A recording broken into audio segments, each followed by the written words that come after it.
Hello नमस्कार दोस्तों, welcome back my YouTube channel law with Ronit. दोस्तों आप सभी का हमारे इस यूट्यूब चैनल पे स्वागत है।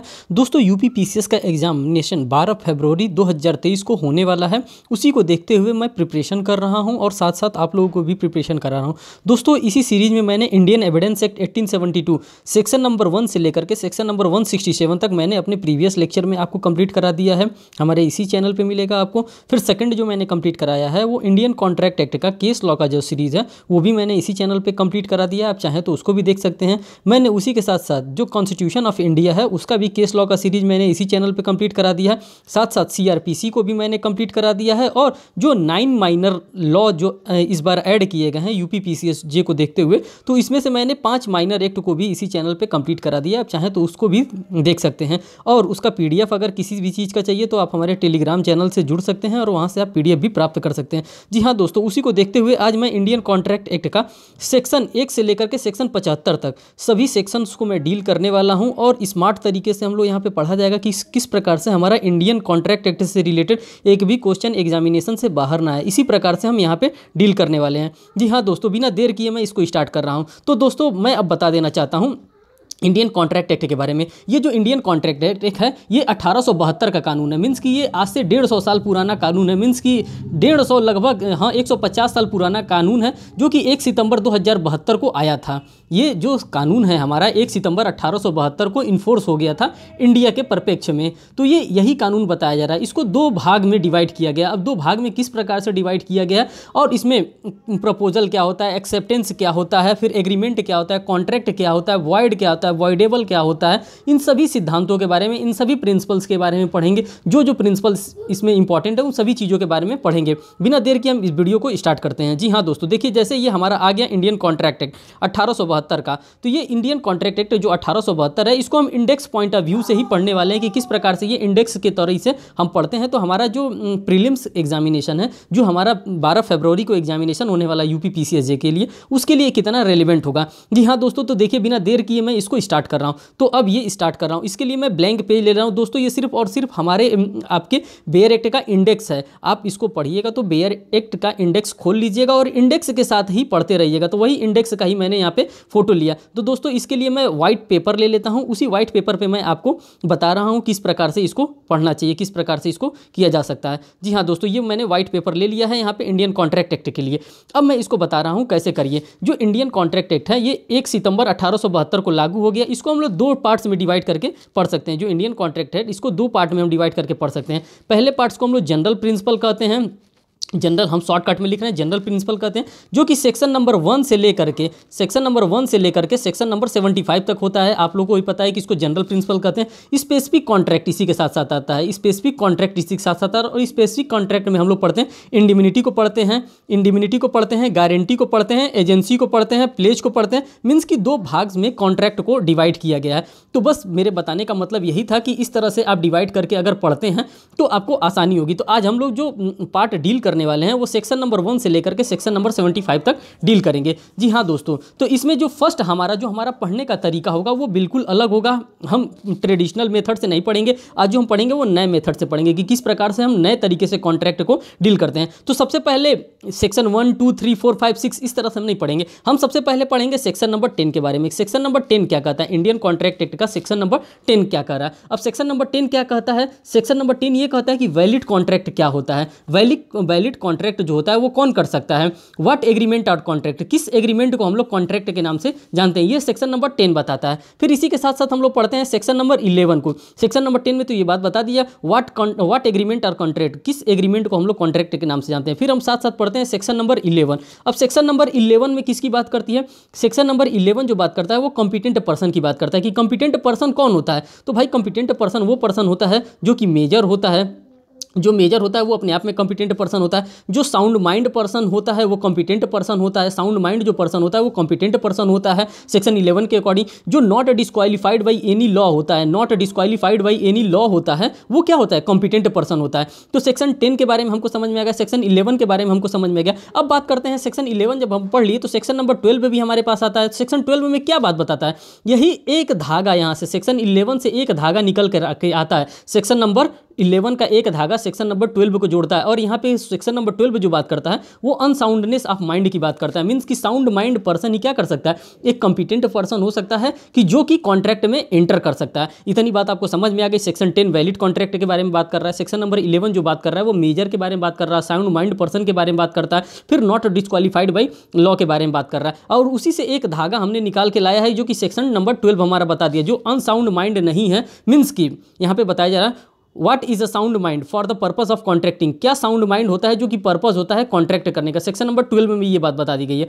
अब हमारे पास जो नेक्स्ट चीज आता है उसको हम लोग सेक्शन नंबर 14 कहते हैं। सेक्शन नंबर 14 में हमको क्या बताया है, कंसेंट के बारे में बताया है, फ्री कंसेंट के बारे में। सेक्शन नंबर 14 में हमको फ्री कंसेंट के बारे में बताया कि सेक्शन नंबर 14 बताता है फ्री कंसेंट क्या होता है।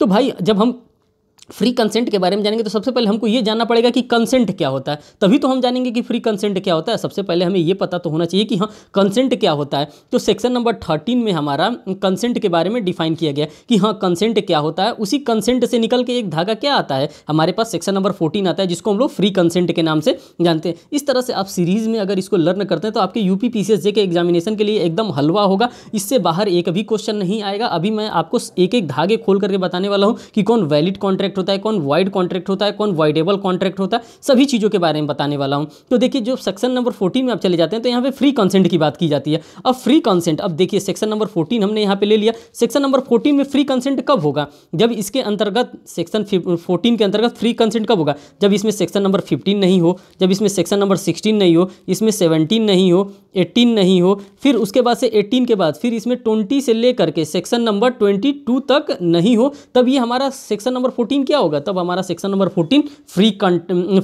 क्या कहते हैं, फ्री कंसेंट होगा, तभी इसको फ्री कंसेंट मानते हैं। अब सेक्शन नंबर 15 में क्या डिफाइन किया गया, सेक्शन नंबर 15 में कोएर्सन के बारे में डिफाइन किया गया है, कोएर्सन के बारे में डिफाइन किया गया। सेक्शन नंबर 16 में हमारा अनड्यू इन्फ्लुएंस के बारे में डिफाइन किया गया, अनड्यू इन्फ्लुएंस क्या होता है। सेक्शन नंबर 17 में हमारा फ्रॉड के बारे में डिफाइन किया गया, सेक्शन नंबर 18 में मिस रिप्रेजेंटेशन के बारे में डिफाइन किया गया, और सेक्शन नंबर 20 से लेकर के सेक्शन नंबर 22 में हमारा मिस्टेक्स के बारे में डिफाइन किया गया है। तो ये इस प्रकार का सीरीज है, इसी सीरीज में हमको पढ़ना है। तो अब हम इसको पढ़ना स्टार्ट करते हैं। तो ये रहा जो हमारा मेन मोटिव था पढ़ने का, वो मैंने आपको पहले शॉर्ट में मैंने समझा दिया कि इसी प्रकार से हम लोग लॉ को पढ़ेंगे, हम किसी दूसरे प्रकार से नहीं पढ़ेंगे। तो सेक्शन नंबर आप 10 से देख रहे हैं, सेक्शन नंबर 22 तक हम लोग पहुंच गए, कितनी आसानी से पहुंच गए, जिसमें किसी भी प्रकार का दिक्कत नहीं होता है। अब हम आपको बता रहे हैं कि सेक्शन 14 के बाद से जो सेक्शन नंबर 14 जो हम लोग फ्री कंसेंट पढ़ रहे हैं, इसी से रिलेटेड इसका धागा जो निकल रहा है सेक्शन 15 में। सेक्शन 15 क्या कहता है, कोएर्सन क्या होता है। अब कोएर्सन के बारे में कौन बताता है, कोएर्सन किसको कहते हैं। कोएर्सन का मतलब ये होता है कि जैसे कि मैं किसी को ऊपर इस प्रकार का बल दे रहा हूं, किसी को इस प्रकार से मैं बता रहा हूं, ये सिर्फ सेक्शन 15 में डिफाइन किया गया है। कोएर्सन होता क्या है, मीन्स कि हमारा जो short title extend and commencement जो सेक्शन नंबर 1 में डिफाइन, सेक्शन नंबर 2 में, सेक्शन नंबर 1 में डिफाइन करता है इंडियन कॉन्ट्रैक्ट एक्ट के साथ, उसी के साथ एक डेफिनेशन क्लॉजेज आता है सेक्शन नंबर 2 में, डेफिनेशन क्लॉजेज। तो वहां पे तो जो डेफिनेशन क्लॉजेज दिया वो डेफिनेशन क्लॉजेज दिया ही है, साथ में सेक्शन नंबर 15 में भी डेफिनेशन बताया, 16 में भी डेफिनेशन बताया गया है, 13 में भी डेफिनेशन बताया गया, 14 में भी डेफिनेशन बताया गया। मींस कि लेकर के सेक्शन नंबर 13 से लेकर के सेक्शन नंबर 18 तक में भी डेफिनेशन क्लॉजेस को बारे में बताया गया है कि कंसेंट का डेफिनेशन क्या होता है, सेक्शन नंबर 13 में बताया, कंसेंट फ्री कंसेंट क्या होता है सेक्शन नंबर 14 में बताया गया, कोएर्सन क्या होता है इसका डेफिनेशन सेक्शन नंबर 15 में दिया है, अनड्यू इन्फ्लुएंस क्या होता है सेक्शन नंबर 16 में इसका डेफिनेशन दिया गया, फ्रॉडुलेंट क्या होता है इसका डेफिनेशन सेक्शन नंबर 17 में दिया है, मिस रिप्रेजेंटेशन इसका डेफिनेशन सेक्शन नंबर 18 में दिया गया। तो आपसे सिर्फ सिंपली एग्जामिनेशन में यही पूछ सकता है कि ये किस सेक्शन में डिफाइन किया गया, सेक्शन नंबर 14, 15, 16, 17, 18। आपको बस ये सेक्शन क्रम से याद रखना है कि हाँ इसी सेक्शन में डिफाइन किया गया है। कोएर्सन का मतलब होता है किसी को प्रपीड़न करना है, मीन्स कि किसी को प्रपीड़ा, इस प्रकार से प्रपीड़न करना कि वो सामने वाला आपके मत में भ्रम हो जाए। सेक्शन नंबर 16 की हम बात करते हैं, अनड्यू इन्फ्लुएंस की बात करते हैं। जैसे गुरु चेला का रिलेशन होता है वो अनड्यू इन्फ्लुएंस का होता है, रिलेशन यहाँ पे कहा जाता है। जैसे कि मैं कहूँ कि अरे यार तुम्हारे पापा प्रॉपर्टी में डील कर रहे हैं, मैं तुमको पढ़ा रहा हूँ, तो तुम मेरे को अपने पापा से कह करके मेरे लिए एक प्रॉपर्टी का अरेंजमेंट नहीं करा सकते हो, तो ये मैं क्या कर रहा हूँ, उसके ऊपर असमयक दबाव बना रहा हूँ। मीन्स कि उसको असमयक असर के साथ उसके ऊपर दबाव बना रहा हूँ कि वो अपने पापा से कहकर मेरे लिए सस्ते दाम में प्रॉपर्टी हमको दे दे। सेक्शन 16 ये कर रहा है, अनड्यू इन्फ्लुएंस कर रहा हूँ, मीन्स कि उस पर ऐसा प्रभाव डाल रहा हूँ। सेक्शन 16 में, सेक्शन 17 में फ्रॉड के बारे में बात कर रहा है। जो सेक्शन 17 है वो फ्रॉड के बारे में बता रहा है कि किस प्रकार से लोग फ्रॉड करते हैं। सेक्शन 80 में मिस रिप्रेजेंटेशन के बारे में बता रहा है कि हम मिस रिप्रेजेंटेशन क्या होता है, किस तरह से किसी को मिस रिप्रेजेंट किया जा सकता है। ये बातें यहाँ तक हो गई। अब हमारे पास आता है सेक्शन नंबर 19 आता है। 18 में मैंने आपको बता दिया मिस रिप्रेजेंटेशन हो गया। फिर हमारे पास सेक्शन नंबर 19 आता है और सेक्शन नंबर 19A आता है। इन दोनों के बारे में अभी हम डिस्कस कुछ देर बात करते हैं, या फिर साथ ही साथ कर लेते हैं। साथ ही साथ इसलिए कर लेते हैं, जो सेक्शन नंबर 15, सेक्शन नंबर 17 और सेक्शन नंबर 18, ये तीनों मिल करके सेक्शन नंबर 19 बनाते हैं। इन तीनों का मेल जो होता है, सेक्शन नंबर 15, सेक्शन नंबर 17 और सेक्शन नंबर 18, ये मिल करके सेक्शन नंबर 19 का निर्माण करते हैं। और सेक्शन नंबर 16 जो है वो मिल करके यहाँ पे 19A का निर्माण करते हैं। यही इस बात को बताया गया है। जो सेक्शन नंबर 19 हमारा होता है वो हमारा वॉइडेबल कॉन्ट्रैक्ट होता है। वॉइडेबल का मतलब होता है दोनों पक्षों की इच्छा पर निर्भर करता है। वॉइड नहीं होता है, वॉइडेबल होता है। मीन्स कि दोनों पक्षकारों के इच्छा पर डिपेंड करता है कि क्या इसको वॉइड करार दिया जाए कि नहीं करार दिया जाए। तो सेक्शन नंबर जो 19 होता है हमारा वॉइडेबल होता है, और सेक्शन नंबर जो हमारा 19 होता है वो हर जगह अप्लाई होता है। इसमें कोई वॉइड और वॉइडेबिलिटी की बात नहीं की जाती है सेक्शन नंबर 19A में। ये इतनी बात यहाँ पे बताई गई थी। ठीक, तो ये बात मैं उम्मीद करता हूँ आपको समझ में आ गया होगा। अगर नहीं समझ में आया होगा तो आप हमको कमेंट बॉक्स में बताइएगा, मैं इसको फिर से बताने का कोशिश करूँगा। आपको डायग्रामेटिक फॉर्म में मैं बना करके पेज पे लाऊंगा, तब इसको समझाने का कोशिश करूँगा, अगर आपको ये नहीं समझ में आ रहा है तो।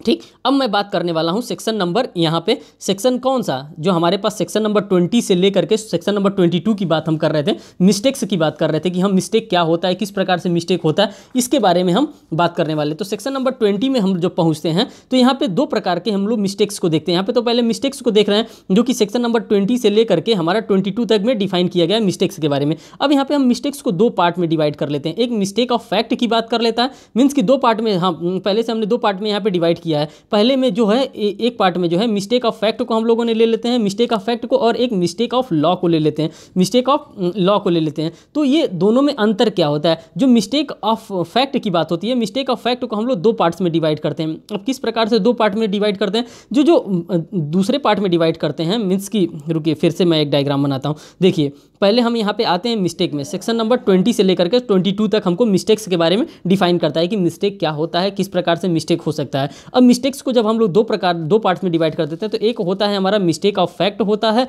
मिस्टेक ऑफ फैक्ट होता है जो कि फैक्ट से रिलेटेड होता है, और जो दूसरा होता है हमारा मिस्टेक ऑफ लॉ से रिलेटेड होता है, मिस्टेक ऑफ लॉ से रिलेटेड होता है। अब इन दोनों को भी 2 पार्ट्स में यहाँ पे डिवाइड किया गया है, मिस्टेक ऑफ फैक्ट को भी और मिस्टेक ऑफ लॉ को भी। जो मिस्टेक ऑफ फैक्ट में जो पहला पार्ट में हम डिवाइड कर रहे हैं, इसको बाइलेटरल मिस्टेक कहते हैं। बाइलेटरल मिस्टेक का मतलब होता है कि दोनों पक्षकारों के द्वारा गलती होता है। और सेक्शन नंबर 22 में हम बात करते हैं, यहाँ पे सेक्शन नंबर 22 आएगा और यहाँ पे सेक्शन नंबर 20 आएगा। जो बाइलेटरल मिस्टेक की बात आती है तो सेक्शन नंबर 20 वहाँ पे काम करता है, और जब यूनिलेटरल की बात आती है सेक्शन नंबर 22 यहाँ पे काम करता है। यहाँ पे यूनिलेटरल मिस्टेक आएगा, यूनिलेटरल मिस्टेक काम कर रहा है। फिर हमारे पास अब मिस्टेक ऑफ लॉ में अगर हम देखते हैं तो इसका भी 2 पार्ट में हम इसको डिवाइड करते हैं, मिस्टेक ऑफ लॉ को भी। मिस्टेक ऑफ लॉ में किस प्रकार का लॉ आता है, एक इंडियन लॉ आता है और एक फॉरेन लॉ आता है। हम लोग को CPC में भी देखने को मिलता है फॉरेन लॉ का, वहाँ पे जजमेंट क्या रिलेवेंट होता है कि नहीं होता। जब हम लोग सेक्शन नंबर 13 और सेक्शन नंबर 14 पढ़ते हैं CPC का, तो वहाँ पे भी हमको फॉरेन जजमेंट के बारे में, फॉरेन लॉ के बारे में हमको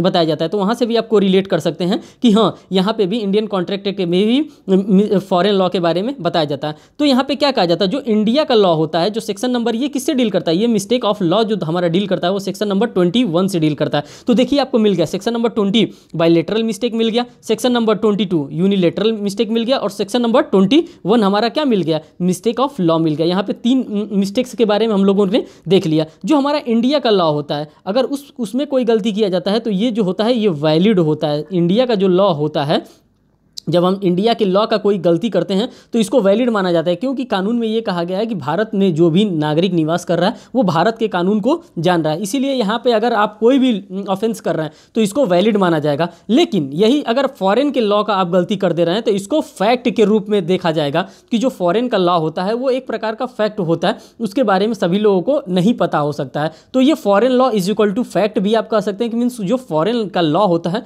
वो एक फैक्ट के तरह पे होता है, लेकिन जो इंडिया का लॉ होता है वो बाइंडिंग नेचर का होता है। अगर आप इसका मिस्टेक कर रहे हैं तो ये वैलिड मिस्टेक आप कर रहे हैं, मीन्स कि आपको इसके लिए पनिशमेंट दिया जाएगा। तो मैं उम्मीद करता हूं आपका ये पूरा क्लियर हो गया। अब एक बार हम इसको फिर आगे चलते हैं। अभी हम इसको रिवीजन भी आपको करा देंगे जिससे कि आपका पूरा कॉन्सेप्ट क्लियर हो जाएगा, जिसमें कि आपको कोई भी घबराने की जरूरत नहीं कि मैं जो भी बता रहा हूं आप बस बेयर एक्ट खोले रहिए, बेयर एक्ट सामने रखे रहिए, सारी चीज़ों आपके सामने दिखती रहेंगी आसानी से। एकदम आसान लैंग्वेज में मैं बताने का कोशिश कर रहा हूँ जिससे कि आपके एग्जामिनेशन पॉइंट ऑफ व्यू से आपको किसी भी प्रकार का दिक्कत का सामना न करना पड़ रहा हो। देखिए अब बात कर रहे हैं सेक्शन नंबर 23 की। अभी तक तो हम लोगों ने 22 तक देख लिया, अब सेक्शन नंबर 23 की बात करते हैं। सेक्शन नंबर 23 की बात करते हैं तो यहाँ पे लॉफुल ऑब्जेक्ट की बात आती है। लॉफुल ऑब्जेक्ट की बात आती है कि लॉफुल ऑब्जेक्ट क्या होता है और कंसीडरेशन क्या होता है। अब कंसीडरेशन की बात आती है तो भाई जाहिर सी बात है, जब कंसीडरेशन की बात आएगी तो 2D हमको याद आना चाहिए। मीन्स कि सेक्शन 2D में ही कंसीडरेशन के बारे में डिफाइन किया गया है, क्या होता है कंसीडरेशन, किस प्रकार से कंसीडरेशन दिया जाता है, क्या कंसीडरेशन प्रेजेंट में भी हो सकता है, फ्यूचर में भी हो सकता है, पास्ट में भी हो सकता है। वो सारी बातों को हमको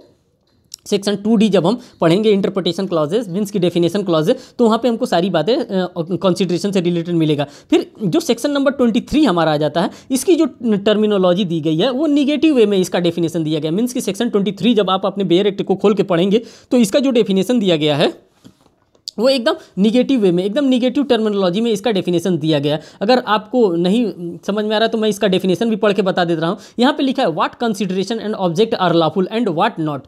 मीन्स कि कौन सा कंसीडरेशन जो है वो लॉफुल है और कौन सा कंसीडरेशन जो है वो लॉफुल नहीं है, इसी के बारे में यहाँ पे बताया जा रहा है। तो मैं यहाँ पे बताने वाला हूँ कि जो इसकी टर्मिनोलॉजी दी गई है, सेक्शन नंबर 23 की जो टर्मिनोलॉजी दी गई है वो निगेटिव वे में दी गई, मीन्स कि नकारात्मक पहलू में दिया गया है। अब यहाँ पे ये बताने का कोशिश कर रहा है कि कौन कौन सा टर्म है जो कि फॉरबिडन बाई लॉ है, जो कि अनलॉफुल ऑब्जेक्ट है। अब यहाँ पे अनलॉफुल ऑब्जेक्ट क्या हो सकता है, कोई भी चीज़ जिसको फॉरबिडन किया गया है, गवर्नमेंट के द्वारा फॉरबिडन कर दिया गया है, तो हमारे लिए लॉफुल नहीं हो सकता है। जिसको डिफीट कर रहा है, कोई भी लॉ किसी भी कानून को डिफीट कर रहा है, वो हमारे लिए लॉफुल ऑब्जेक्ट नहीं हो सकता, वो हमारे लिए लॉफुल कंसिडरेशन नहीं कर हो सकता है हमारे लिए। फिर से यहाँ पे बता रहा है, जो थर्ड बता रहा है वो फ्रॉडुलेंट एक्टिविटी। अगर हम कोई भी फ्रॉडुलेंट एक्टिविटी कर रहे हैं तो वो हमारे सेक्शन 23 के अकॉर्डिंग वो यहाँ पे लॉफुल नहीं होगा। अगर हम कोई ऐसा कार्य कर रहे हैं जिससे कि किसी को भी इंजरी फैल रहा हो, मीन्स किसी को भी इंजरियस हो रहा हो उस चीज़ से, तो हमारे लिए लॉफुल कंसिडरेशन और लॉफुल ऑब्जेक्ट नहीं होगा अकॉर्डिंग टू सेक्शन नंबर 23। फिर उसके बाद से अगेंस्ट पब्लिक पॉलिसी, अगर हम कोई ऐसा काम कर रहे हैं जो कि अगेंस्ट पब्लिक पॉलिसी है अंडर सेक्शन 23 में,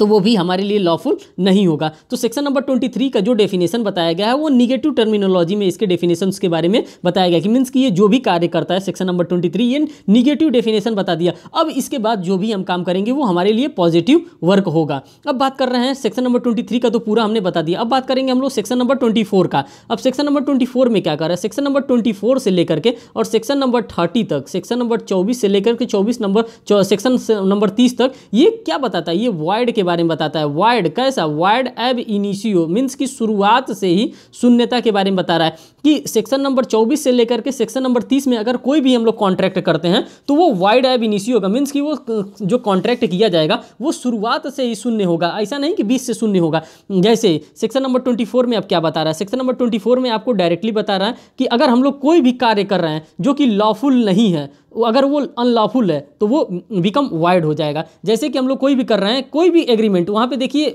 स्टार्ट ही इससे हुआ है। सेक्शन नंबर 24 का जब आप बेयर एक्ट खोल के देखेंगे तो वहाँ पे लिखा है agreement word if consideration and object unlawful in part. अगर किसी भी पार्ट में, सेक्शन नंबर 24 का अगर किसी भी पार्ट में कोई भी कंसीडरेशन दिया जा रहा है, अगर वो अनलॉफुल है तो वो हमारे लिए क्या होगा, वो वॉइड होगा। सेक्शन नंबर 24 हमारा यहाँ पे बता दिया, सबसे पहले वॉइड होगा। फिर बात करते हैं सेक्शन नंबर 25। सेक्शन नंबर 25 में है विदाउट कंसीडरेशन। अगर हम कोई भी वर्क कर रहे हैं, कोई भी कॉन्ट्रैक्ट कर रहे हैं जिसमें अगर कंसीडरेशन नहीं है तो वो क्या हो जाएगा, वो भी वॉइड हो जाएगा। ये आपको टर्मिनोलॉजी ऐसे ही लर्न करके रखना पड़ेगा, क्योंकि आपसे एग्जामिनेशन में सिंपल क्वेश्चन पूछ देता है कि सेक्शन नंबर 24 में अगर ये बात लिखी गई है तो ये क्या होगा, ये वॉइड होगा, वॉइडेबल होगा, ये बोथ होगा कि option of the both party होगा। इसी प्रकार से आपसे ऑप्शन बनेंगे। आपको सिर्फ ये बातें लर्न रहेंगी तो आपको एक नंबर दे के ये जाएंगी, आपका नंबर लेके नहीं जाएगा, इस बात का मैं गारंटी दे रहा हूँ।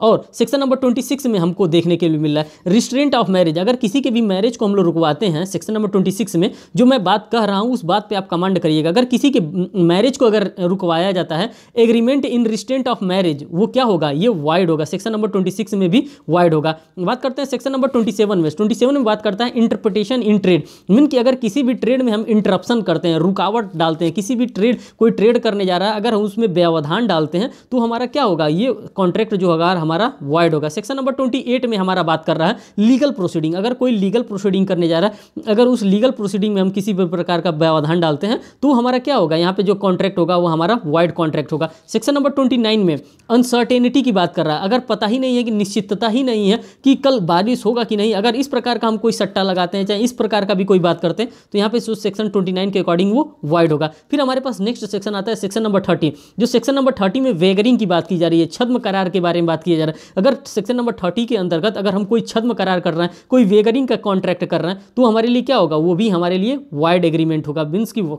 वाइड कॉन्ट्रैक्ट के नाम से उसको जाना जाता है। सिर्फ इतना ही नहीं, सेक्शन 24, सेक्शन 25, 26, 27, 28, 29, 30 तक ही वाइड की बात नहीं होती है। सिर्फ यहीं तक वाइड नहीं होगा, इसके साथ साथ और भी पार्ट्स को हम जोड़ते हैं। जैसे कि और कौन कौन सा वाइड होगा, सेक्शन नंबर 36 जो होता है इंडियन कॉन्ट्रैक्ट एक्ट का, वो भी शुरुआत से ही वाइड होता है। सेक्शन नंबर 20 जो होता है, अभी आप लोगों ने देखा है, जिसमें कि कॉन्ट्रैक्ट के बारे में मैं बता रहा था। कौन सा कॉन्ट्रैक्ट, जो बाइलेटरल मिस्टेक्स की बात की जा रही थी सेक्शन नंबर 20 में, वो भी क्या होगा, वो भी शुरुआत से ही वॉइड होगा। सेक्शन नंबर 56 की बात करते हैं, वो भी शुरुआत से ही वॉइड होगा। तो मीन्स कि उस जो सेक्शन नंबर 24 से लेकर के 30 तक तो वॉइड हो ही रहा है। सेक्शन नंबर 24 से लेकर 30 तक, साथ साथ सेक्शन नंबर 36 भी वॉइड हो रहा है, सेक्शन नंबर 20 भी वॉइड हो रहा है, सेक्शन नंबर 56 भी वॉइड हो रहा है। तो आपको पता चल गया कि सीधे सीधे 9-10 जो सेक्शन हमारा मिल रहा है, वो सीधे सीधे किसकी बात कर रहा है, वॉइड की बात कर रहा है। वो भी कैसा वॉइड, वॉइड है इनिशियो, मीन्स की शुरुआत से शून्यता के बारे में सेक्शन नंबर 24 से लेकर के 30 तक बात कर रहा है। फिर section number 36, section number 20, section number 56, ये वॉइड के बारे में बात कर रहा है। अब मैं आपको एक चीज और बता देना चाहता हूं कि इसका एक्सेप्शन क्या होगा। सेक्शन नंबर 24 का एक्सेप्शन क्या होगा, 25 का एक्सेप्शन क्या होगा, 26 का एक्सेप्शन क्या होगा, 27 का एक्सेप्शन क्या होगा, 28, 29 और 30 का एक्सेप्शन क्या होता है। अगर मान लीजिए कि आप सेक्शन नंबर 24 में कोई कार्य कर रहे हैं, तो ये तो वॉइड होगा ही, कंफर्म है। सेक्शन नंबर 25 में अगर कोई आप कॉन्ट्रैक्ट कर रहे हैं बिना कंसिडरेशन के, तो वॉइड होगा। सेक्शन नंबर 26 में कर रहे हैं रिस्ट्रेंट इन मैरिज, अगर किसी जो मेजर है, अगर किसी मेजर लोग का आप मैरिज रुकवा रहे हैं, तब यहाँ पे वॉइड नहीं होगा। मीन्स कि आप अगर किसी बाल विवाह को अगर रुकवा रहे हैं, जो सेक्शन नंबर 26 में रिस्ट्रेंट ऑफ मैरिज के बारे में बता रहा है, अगर आप किसी बच्चे का शादी रुकवा रहे हैं, तो फिर यहाँ पे वो जो आप कर रहे हैं वो वॉइड नहीं होगा। लेकिन अगर आप कोई मेजर जो लोग हैं उसका शादी रुकवा रहे हैं, तब यहाँ पे वॉइड होगा। मीन्स कि बच्चे की आप शादी को रुकवा सकते हैं, क्योंकि हमारे देश में बाल विवाह को रोका गया है, बाल विवाह का प्रथा हमारे समाज में नहीं है, इसलिए आप बाल विवाह को रुकवा रहे हैं तो अच्छा काम कर रहे हैं। सेक्शन नंबर 26 के अकॉर्डिंग बात कर रहे हैं। सेक्शन नंबर 27 में अगर ट्रेड की बात है, अगर आप गांजा बेच रहे हैं, अफीम बेच रहे हैं, अगर इस प्रकार के ट्रेड को रोकने के लिए सरकार ने कह दिया कि इस प्रकार का ट्रेड हमारे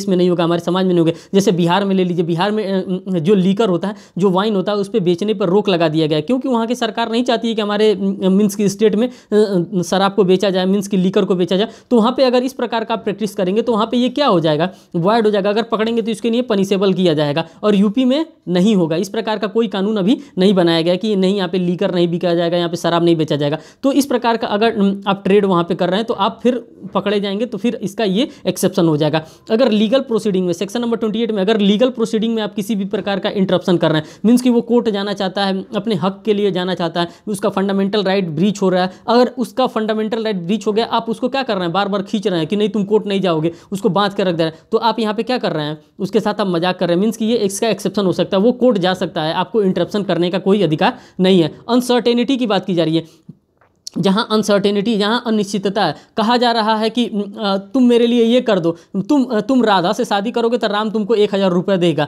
वो भी कब, 2 साल के अंदर अगर तुम राधा से शादी कर रहे हो तो राम तुमको 1000 रुपये देगा।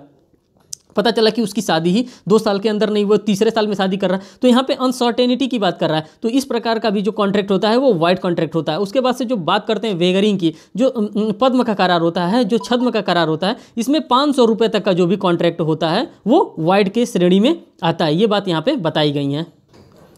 अब हम बात करते हैं सेक्शन नंबर 3 से, सेक्शन नंबर 1 से लेकर के सेक्शन नंबर 9 तक की बात करेंगे। सेक्शन नंबर 1 से लेकर के सेक्शन नंबर 9 के बारे में बात करेंगे कि सेक्शन नंबर 1 में क्या कर रहा है, सेक्शन नंबर 9 में क्या कर रहा है। अब मैं आपके पास बेयर एक्ट में चल रहा हूँ, जो चीज़ें मैंने बताया वही सारी चीज़ें आपको इस बेयर एक्ट में भी देखने को मिलेगा। जैसे देखिए यहाँ पे बेयर एक्ट में लिखा है ना, सेक्शन नंबर 1 में short title extent and commencement के बारे में बताया जा रहा है। तो मैंने सबसे पहले ही आपको यही बताया कि short title extent and commencement के बारे में क्या होता है। ये 1 सितंबर 1872 को ये कानून क्या हुआ, इन्फोर्स हुआ। ये 1 सितंबर 1872 को लागू हो गया। इसके बाद से इसमें जो सेकंड पार्ट होता है वो इंटरप्रिटेशन क्लॉजेस के बारे में बात करता है। इंटरप्रिटेशन मीन्स कि इसके इंटरप्रिटेशन क्लॉजेस में इसका इंटरप्रिटेशन क्लॉजेस क्या होता है, उसके इंटरप्रिटेशन क्लॉजेस में क्या क्या बात बताई गई है, जिसमें बताया गया कंसिडरेशन क्या होता है, सबके बारे में डेफिनेशन दिया गया है। प्रॉमिस क्या होता है, एग्रीमेंट क्या दिया होता है, कॉन्ट्रैक्ट क्या होता है, प्रपोजल क्या होता है, प्रॉमिस क्या होता है, मीन्स कि इन सभी चीज़ों के बारे में सेक्शन नंबर 2 में आपको डिफाइन करके बताया गया है। अब हम बात करते हैं सेक्शन नंबर 3 पे। जो सेक्शन नंबर 3 है थोड़ा हमारे लिए इंपॉर्टेंट है। सेक्शन नंबर 3 में बताया गया है प्रपोजल और एक्सेप्टेंस के बारे में। यहाँ पे communication and acceptance and revocation of proposal के बारे में लिखा है। तो इसको आप इस प्रकार से इसको पढ़ सकते हैं, इसको प्रपोजल के नाम से जान सकते हैं और इसको एक्सेप्टेंस के नाम से जान सकते हैं। किस तरह से कम्युनिकेट किया जाता है, जो यहाँ पे बात बताई जा रही है कि जो प्रपोजल होता है और जो एक्सेप्टेंस होता है उसको किस प्रकार से कम्युनिकेट किया जा सकता है। अगर आप प्रपोजल और जो प्रपोजल और एक्सेप्टेंस है इसको आप एक्ट से भी कर सकते हैं और ओमिशन से भी कर सकते हैं। किस प्रकार से एक्ट से कर सकते हैं, किस प्रकार से ओमिशन से कर सकते हैं, जैसे कि आप सेक्शन नंबर आईपीसी पढ़ते हैं, आईपीसी में एक्ट और ओमिशन के बारे में डिफाइन किया गया। सेक्शन नंबर 32 और सेक्शन नंबर 33 में एक्ट के बारे में, ओमिशन के बारे में डिफाइन किया गया कि एक्ट के तरह से आप किस प्रकार से काम कर सकते हैं और ओमिशन के साथ किस प्रकार से काम कर सकते हैं। अगर आप कहीं कॉन्ट्रैक्ट करने गए हैं तो वहाँ पर कहा जा रहा है कि आप अगर इसके लिए एग्री हैं तो आप क्या कर सकते हैं, अपना हाथ उठा सकते हैं। तो अगर हाथ उठाया तब तो वो एक्ट के हिसाब से वो अपना काम कर लिया। अगर कहा जा रहा है कि जो हाथ नहीं उठाना चाहता है उसको भी मान लिया जाएगा कि ये चीज़ वो स्वीकार कर रहा है, तो वो एक्ट के अनुसार भी हो सकता है, ओमिशन के अनुसार भी ये हो सकता है। ये बातें सेक्शन नंबर 3 में बताई जा रही हैं। बात कर रहे हैं सेक्शन नंबर 4 के, कम्युनिकेशन व्हेन कंप्लीट। कब कम्युनिकेशन को कंप्लीट किया जाता है, कम्युनिकेशन व्हेन कंप्लीट टास्क के बारे में सेक्शन नंबर जो 4 बता रहा है कि अगर हम लोग कोई भी कम्युनिकेशन करते हैं, किसी भी चीज़ को लेकर के कम्युनिकेशन करते हैं, तो उस कम्युनिकेशन को कब हम लोग कंप्लीट मानते हैं।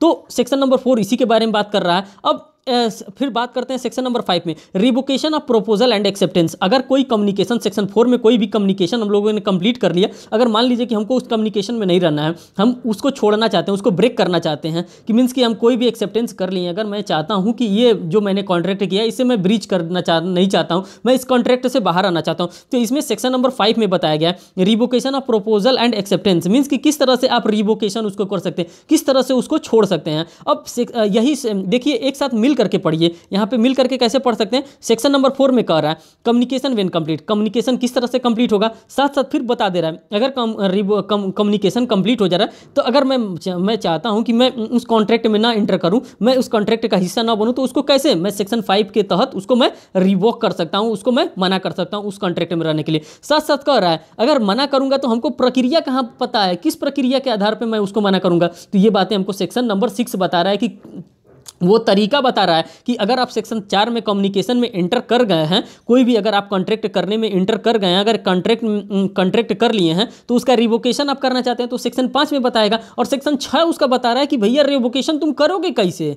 सबसे बड़ी बात है रिवोकेशन करने का भी तो एक तरीका होना चाहिए ना, कि हाँ हम रिवोकेशन जो करना चाहते हैं वो इसी तरीके से करना चाहते हैं, वो हमको सेक्शन नंबर 6 बता रहा है। अब बात कर रहे हैं सेक्शन नंबर 7 का, तो ये सेक्शन 4, 5, 6 का आपको बंच समझ में आ गया। उधर सेक्शन नंबर 24 से लेकर के सेक्शन नंबर 30 तक का आपका बंच समझ में आ गया, और उसके बाद से सेक्शन नंबर 10 से लेकर के सेक्शन नंबर 22 तक का एक बंच समझ में आ गया। अभी हम इसको रिवाइज कराते हैं, अभी आपके दिमाग में सारी बातों को घोल देंगे, एकदम नाचने लगेगा आपके दिमाग में ये बातें कि हाँ किस किस प्रकार से आपको ये एक्ट पढ़ना है। फिर बात करते हैं सेक्शन नंबर 7 में, एक्सेप्टेंस मस्ट बी एब्सोल्यूट। जो भी हम एक्सेप्टेंस देते हैं किसी भी कॉन्ट्रैक्ट में एंटर करने के लिए, वो कैसा होना चाहिए, वो एकदम एब्सोल्यूट होना चाहिए। अगर उसमें किसी भी प्रकार का कोई भी टर्म एंड कंडीशन है तो हमारे लिए मायने नहीं रखता। अगर कोई भी हम एक्सेप्टेंस करते हैं वो तो एब्सोल्यूट एक्सेप्टेंस करते हैं। सेक्शन नंबर 8 हमारा जो बता रहा है एक्सेप्टेंस कंडीशन को परफॉर्म भी कर दे सकती है, मीन्स कि वो जो कंडीशन होता है उसको परफॉर्म भी कर सकती है। देखिए यहाँ पे performing condition on receiving consideration, कि मीन्स कि क्या कंडीशन लगाया गया है किसी भी कंसिडरेशन को रिसीव करने के लिए, क्या कंसीडरेशन लगाया गया है, उन सभी चीज़ों के बारे में सेक्शन नंबर 8 बात कर रहा है। और सेक्शन जो नंबर 9 हमारा बात कर रहा है प्रोमिसेस एक्सप्रेस एंड इम्प्लाइड। जो प्रॉमिस होता है वो एक्सप्रेस भी हो सकता है और इम्प्लाइड भी हो सकता है। इन चीज़ों के बारे में सेक्शन नंबर 1 से लेकर के सेक्शन नंबर 9 तक में बताया गया है। जी हाँ दोस्तों, अब मैं इसको रिवीजन के तौर पर मैं आपको फिर से इसको बताने वाला हूँ कि किस प्रकार से ये वर्क करता है, क्या होता है। अभी तक तो मैंने जो था वो कॉन्सेप्ट के थ्रू मैंने आपको बताने का कोशिश किया। ये दोस्तों उसको पढ़ने में और ज़्यादा मजा आएगा जो कि कॉन्ट्रैक्ट एक आध बार पढ़ चुका है, जो रिवीजन करना चाहता है, जो लास्ट टाइम जो रिवीजन होता है, जो एग्जामिनेशन से 10 दिन पहले, 20 दिन पहले, 1 महीना पहले जो किया जाता है कि इसको डेली आदमी पढ़ता रहेगा तो उसके दिमाग में ये बैठता रहेगा, उसके लिए ज़्यादा रेलिवेंट होगा। मैं किसी के साथ नाइंसाफ़ी नहीं करना चाहता हूँ, मैं उसको बता दे रहा हूँ कि ये उसी को समझ में आएगा कॉन्ट्रैक्ट जो पहले 1 बार 2 बार 3 बार पढ़ चुका है कॉन्ट्रैक्ट, उसी को ये समझ में आएगा और उसी को ये पढ़ने में मज़ा भी आएगा। जो फर्स्ट टाइम कॉन्ट्रैक्ट पढ़ रहा है, अगर वो चाहता है कि मैं इस प्रकार से पढ़ूं तो वो उसके दिमाग में घुसेगी बात, लेकिन बहुत कम घुसेगी। इस बात की तो गारंटी दे रहा हूँ, उसके दिमाग में घुसेगा लेकिन बहुत कम घुसेगा। जैसे कि वो सेक्शन नंबर 24 से लेकर के सेक्शन नंबर 30 वाली बात उसके दिमाग में घुस जाएगी कि हाँ कोई भी केस अगर इसके अंदर फॉल करता है तो वो क्या होगा, वो शून्य से वाइड माना जाएगा, उसको वाइड करार दिया जाएगा। सेक्शन नंबर 36 भी उसके लिए वाइड होता है, सेक्शन नंबर 20 भी उसके लिए वाइड होता है, फिर सेक्शन नंबर 56 में भी जो बात की जा रही है वो भी वॉइड की बात की जा रही है। मीन्स कि ये सारी बातें उसके दिमाग में घुस जाएगी। अब इसको मैं बिना देर के इसको रिवीजन के तौर पे इसको मैं लेता हूँ। अब रिवीजन एकदम सेक्शन वाइज लेता हूँ। सेक्शन 1 में बताया गया short title, extent and commencement के बारे में बताया गया कि शॉर्ट टाइटल क्या होता है, एक्सटेंट क्या होता है, कमेंसमेंट क्या होता है। कोई भी हम लोग लॉ पढ़ते हैं तो उसमें short title, extent and commencement की बात की जाती है। जो इसका शॉर्ट टाइटल, एक्सटेंट और कमेंसमेंट की बात कर रहा है वो 1 सितंबर 1872 को ये कानून लागू हुआ था भारत में। फिर उसके बाद से सेकंड में बताया गया इंटरप्रिटेशन क्लॉज, प्रपोजल क्या हो सकता है, एक्सेप्टेंस क्या हो सकता है, प्रॉमिस क्या हो सकता है, कंसिडरेशन क्या होता है, इन सभी चीज़ों के बारे में इंटरप्रिटेशन क्लॉजेस के बारे में बताया गया। सेक्शन 3 में अभी मैंने आपको बताया कि कम्युनिकेशन, एक्सेप्टेंस एंड रेवोकेशन के बारे में, किस प्रकार से कोई कम्युनिकेशन कर सकता है, उसका प्रपोजल दे सकता है, किस प्रकार से उसको एक्सेप्टेंस किया जा सकता है,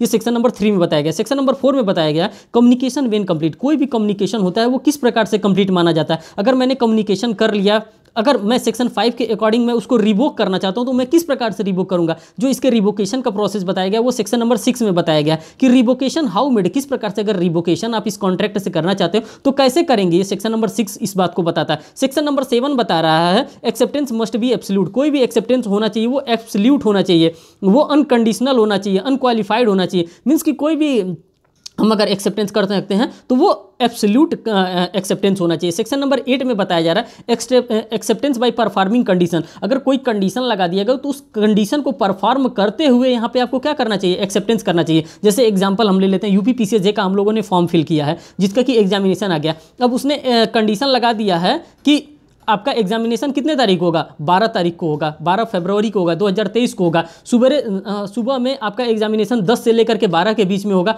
और शाम को आपका एग्जामिनेशन जो सेकंड शिफ्ट का एग्जामिनेशन होगा वो 2 से लेकर के 5 के बीच में होगा। हम कहें कि नहीं हमको एग्जामिनेशन आप 1 बजे से कराइए, तो इस तरह से नहीं हो सकता। जो उन्होंने टर्म दिया है, जो उन्होंने कंडीशन दिया, उसी कंडीशन पर हमको क्या करना पड़ेगा, उसको मानना पड़ेगा। सेक्शन नंबर 8 में बताया। सेक्शन नंबर 9 में प्रोमिसेस एक्सप्रेस एंड इम्प्लाइड, जो भी प्रोमिसेस होता है मीन्स की कॉन्ट्रैक्ट का वो एक्सप्रेस होना चाहिए और इंप्लाइड होना चाहिए, मीन्स की विवक्षित तरीके से होना चाहिए। ये बातें सेक्शन 1 से 9 तक आपकी हो गई। अब बात करते हैं चैप्टर नंबर 2 में। चैप्टर नंबर 2 में of contract, voidable contract and void agreement के बारे में बात करता है। ये क्या होता है, किस प्रकार से होता है, इन सभी चीज़ों के बारे में बात करेंगे। सेक्शन नंबर 10 में हम बात करते हैं व्हाट एग्रीमेंट आर कॉन्ट्रैक्ट, कौन सा एग्रीमेंट जो होता है वो कॉन्ट्रैक्ट होता है।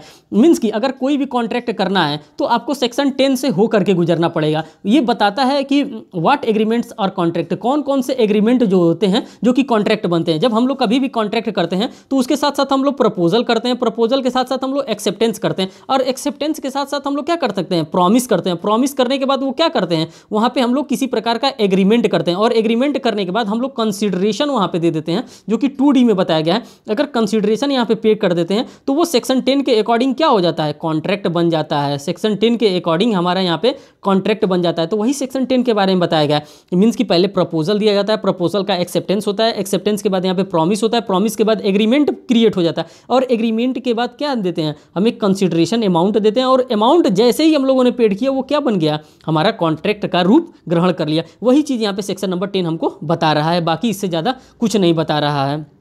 फिर अभी हमने आपको बताया कि सेक्शन नंबर 11 में क्या बातें बताई जा रही थी। सेक्शन नंबर 11 में बताया जा रहा who are competent to contract, भैया कौन कौन आदमी कॉम्पिटेंट है जो कि कॉन्ट्रैक्ट कर सकता है। तो वो आदमी कॉम्पिटेंट है जो कॉन्ट्रैक्ट कर सकता है जो मीन्स की जो मेजर होना चाहिए। अगर मेजर आदमी है तभी तो कॉन्ट्रैक्ट कर सकता है, अगर साउंड माइंड पर्सन है तभी वो कॉन्ट्रैक्ट कर सकता है, अगर वो नॉट डिस्क्वालीफाइड बाय लॉ है तभी वो कॉन्ट्रैक्ट कर सकता है। ये बात हमारा सेक्शन नंबर 11 बता रहा है। इसमें देखिए कितना सिंपल तरीके से बोल रहा है, भैया who are competent to contract, कौन कॉम्पिटेंट आदमी है जो कि कॉन्ट्रैक्ट कर सकता है। तो साफ साफ बात बता दिया, मेजर होना चाहिए, फिर उसके बाद से साउंड माइंड पर्सन का होना चाहिए और नॉट डिस्क्वालीफाइड बाय लॉ होना चाहिए। वही आदमी क्या कर सकता है, कॉन्ट्रैक्ट में एंटर कर सकता है। ये सेक्शन नंबर 11 बता दिया। साथ साथ इसके साथ साथ चल रहा है सेक्शन नंबर 12 बता रहा है what is a sound mind for the purpose of contracting. Sound mind क्या होता है? साउंड माइंड वो व्यक्ति होता है जो कि सेक्शन नंबर 11 में बता दिया। सेक्शन नंबर 11 सेक्शन नंबर 12 को क्या कर रहा है, क्वालिफाई कर रहा है, मीन्स कि इसको बताने का कार्य कर रहा है कि साउंड माइंड व्यक्ति कौन होता है।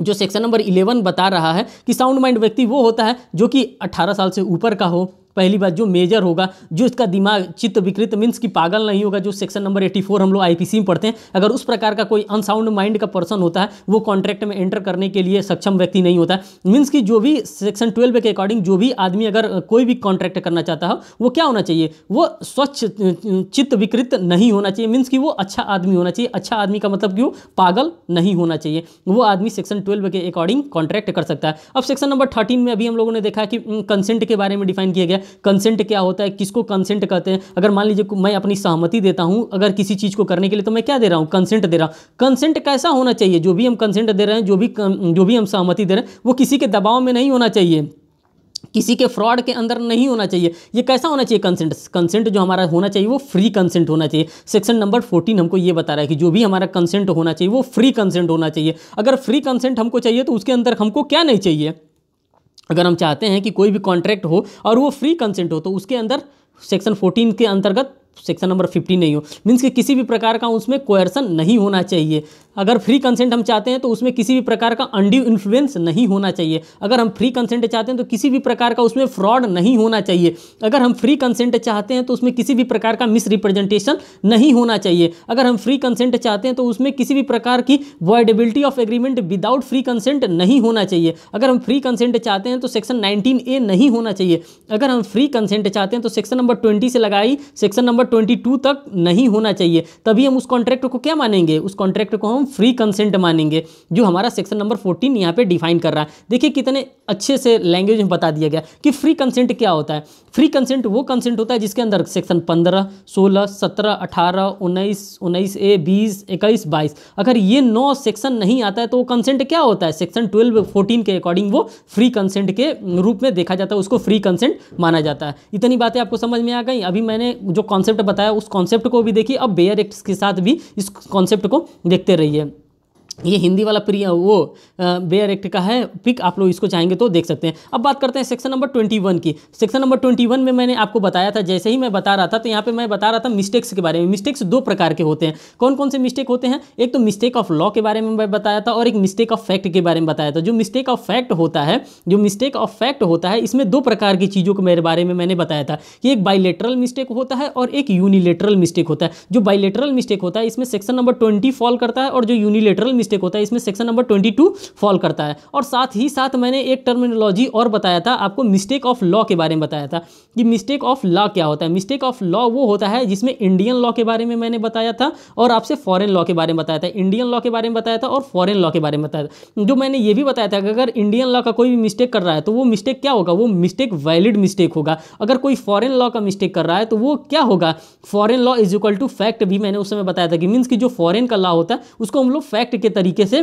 ट्रीट कर सकते हैं। इसका मिस्टेक कोई हमारे लिए इंपॉर्टेंट नहीं होगा। लेकिन जो सेक्शन 20 में हम लोग मिस्टेक देख रहे हैं, जो सेक्शन नंबर 20 में हम लोग मिस्टेक देख रहे हैं जो कि बाइलेटरल मिस्टेक है, वो क्या होगा, वो शून्य होगा, वो यहाँ पे वाइड होगा। अभी मैंने आपको जब सेक्शन नंबर 36 में बता रहा था उसके बगल में मैं सेक्शन नंबर 20 को बताया था, तो वहाँ पे मैंने बताया था कि ये वाइड होगा। तो सेक्शन नंबर जो 20 होगा यहाँ पे वाइड होगा। और सेक्शन नंबर 22 की हम बात करते हैं तो वो वाइड नहीं होकर के वो वाइडेबल होगा, वाइडेबल होगा। मीन्स कि वो शून्य करणीय होगा। मीन्स कि वो कॉन्ट्रैक्ट जो होगा सेक्शन नंबर 22 में वो वैलिड कॉन्ट्रैक्ट होगा। लेकिन जो टर्म लिखा गया है बेयर एक्ट में वो वाइडेबल टर्म लिखा गया। इतनी बातें आपको समझ में आ गई, 22 तक आपको समझ में आ गया। अब हम बात कर रहे हैं सेक्शन नंबर 23 में। सेक्शन नंबर 20 ये रिवीजन हम लोग कर रहे हैं। सेक्शन नंबर 23 में what consideration and object are lawful, कौन सा कंसीडरेशन जो होता है, कौन सा ऑब्जेक्ट जो होता है वो लॉफुल होता है। तो मैंने आपको 5 कंडीशंस बताया था कि वो किस किस कंडीशंस में वो कॉन्ट्रैक्ट आपका लॉफुल होना चाहिए। वो फॉरबिडन बाई लॉ नहीं होना चाहिए, वो किसी लॉ के प्रोविजन को डिफीट नहीं कर रहा हो, वो किसी भी फ्रॉडुलेंटली एक्टिविटी में शामिल नहीं हो, वो किसी को ऐसा कॉन्ट्रैक्ट नहीं जिससे किसी भी प्रकार के इंसान को इंजरी काज हो रहा होगा, और वो अगेंस्ट पब्लिक पॉलिसी नहीं होना चाहिए। अगर इस प्रकार का कोई भी चीज़ है तो वो हमारा लॉफुल ऑब्जेक्ट नहीं होगा। अगर इन सभी चीज़ों को, इन पांचों चीज़ों को हटा दिया जाएगा तब वो कॉन्ट्रैक्ट क्या होगा, वो हमारा कॉन्ट्रैक्ट जो होगा वो लॉफुल होगा। सेक्शन नंबर 23 में ये बात बताई दी रही थी। सेक्शन नंबर 24, 25, 26, 27, 28, 29, 30, ये जो हमारे पास इतना सेक्शन है, ये इसमें कोई भी कॉन्ट्रैक्ट होगा, कोई भी कॉन्ट्रैक्ट होगा, आंख बंद करके यहाँ पे वाइड लगा दीजिएगा, सिर्फ 2-3 एक्सेप्शंस को छोड़ करके। जैसे यहाँ पे दिया है ना, कौन सा एक्सेप्शन, अगर मैरिज में, अगर बच्चे का मैरिज रोका जा रहा है तो यहाँ पे किसी भी प्रकार का आप वाइड एग्रीमेंट नहीं कर रहे हैं, वाइड कॉन्ट्रैक्ट नहीं कर रहे हैं। अगर अच्छे ट्रेड में अगर कोई भी आप रुकावट पैदा कर रहे हैं, अगर गुड फेथ में अगर आप ट्रेड कर रहे हैं तब तो यहाँ पे कोई मना नहीं है। अगर ट्रेड में, अगर उस ट्रेड के लिए रोक है, अगर उस ट्रेड को आप, जिस ट्रेड का रोक है उस ट्रेड को आप रोक रहे हैं, तब यहाँ पे आप सही काम कर रहे हैं। फिर यहाँ पे जो यहाँ पे दिया एग्रीमेंट वेगरिंग कॉन्ट्रैक्ट मीन्स 500 रुपये तक के जो हम लोग शर्त हो सकता है उसको हम लगा सकते हैं, वो सेक्शन नंबर 30 तक। तो सेक्शन नंबर 1 से लेकर के सेक्शन नंबर 30 तक मैंने आपको बताया और उसके साथ साथ मैंने रिवीजन भी करा दिया। अब हमारा जो नेक्स्ट चैप्टर आता है, चैप्टर नंबर 3 आता है। ये जो चैप्टर नंबर 3 बता रहा है, मैं सभी सेक्शन से आपको गो थ्रू कराना चाहता हूँ कि जब आप एग्जामिनेशन हॉल में बैठे तो आपको ये नहीं लगे कि यार कॉन्ट्रैक्ट में तो मैंने कुछ पढ़ा ही नहीं है, मेरे को सब खाली खाली नजर आ रहा है कि सेक्शन नंबर 13 क्या कर रहा है, सेक्शन नंबर 14 क्या कर रहा है, 18 क्या कर रहा है, 22 क्या कर रहा है। इस तरह से खाली खाली आप नहीं दिखेंगे। कभी कभी एग्जामिनेशन में ऐसा हो जाता है, जो न्यू स्टूडेंट होते हैं, जो कि अभी LLB पास किए हैं, 2020 में पास किए हैं, 21 में पास किए हैं, जो कि अभी पढ़ाई में जुटे ही नहीं थे और अचानक से वैकेंसी आ गई। वैकेंसी आने के बाद, वैकेंसी तो आई, अच्छी बात है, वैकेंसी के साथ साथ 12 फरवरी 2023 भी हमारा आ गया कि एग्जामिनेशन में बहुत कम डेट बचा, तो उसको लेकर के मैं जो अपना एम दे रहा हूँ, मैं जो यहाँ पे एफर्ट दे रहा हूँ, बस मेरा ये एफर्ट है कि आप उस चीज़ को समझ सके। कम से कम इस सेक्शन से गो थ्रू आप रहेंगे तो आपको ये सारी चीज़ों की जानकारी आपको अच्छे से होती रहेगी, और आप कहीं ना कहीं अगर आप इसको पढ़े रहेंगे, सुने रहेंगे, तो आप आंसर एग्जामिनेशन में कुछ हद तक तो अच्छा करके आ सकते हैं, जिससे कि आप एग्जामिनेशन में, प्रीलिम्स में फाइट में रहेंगे। बात करते हैं चैप्टर नंबर 3 की। चैप्टर नंबर 3 में ऑफ कॉन्टीजेंट कॉन्ट्रैक्ट के बारे में बताया जा रहा है।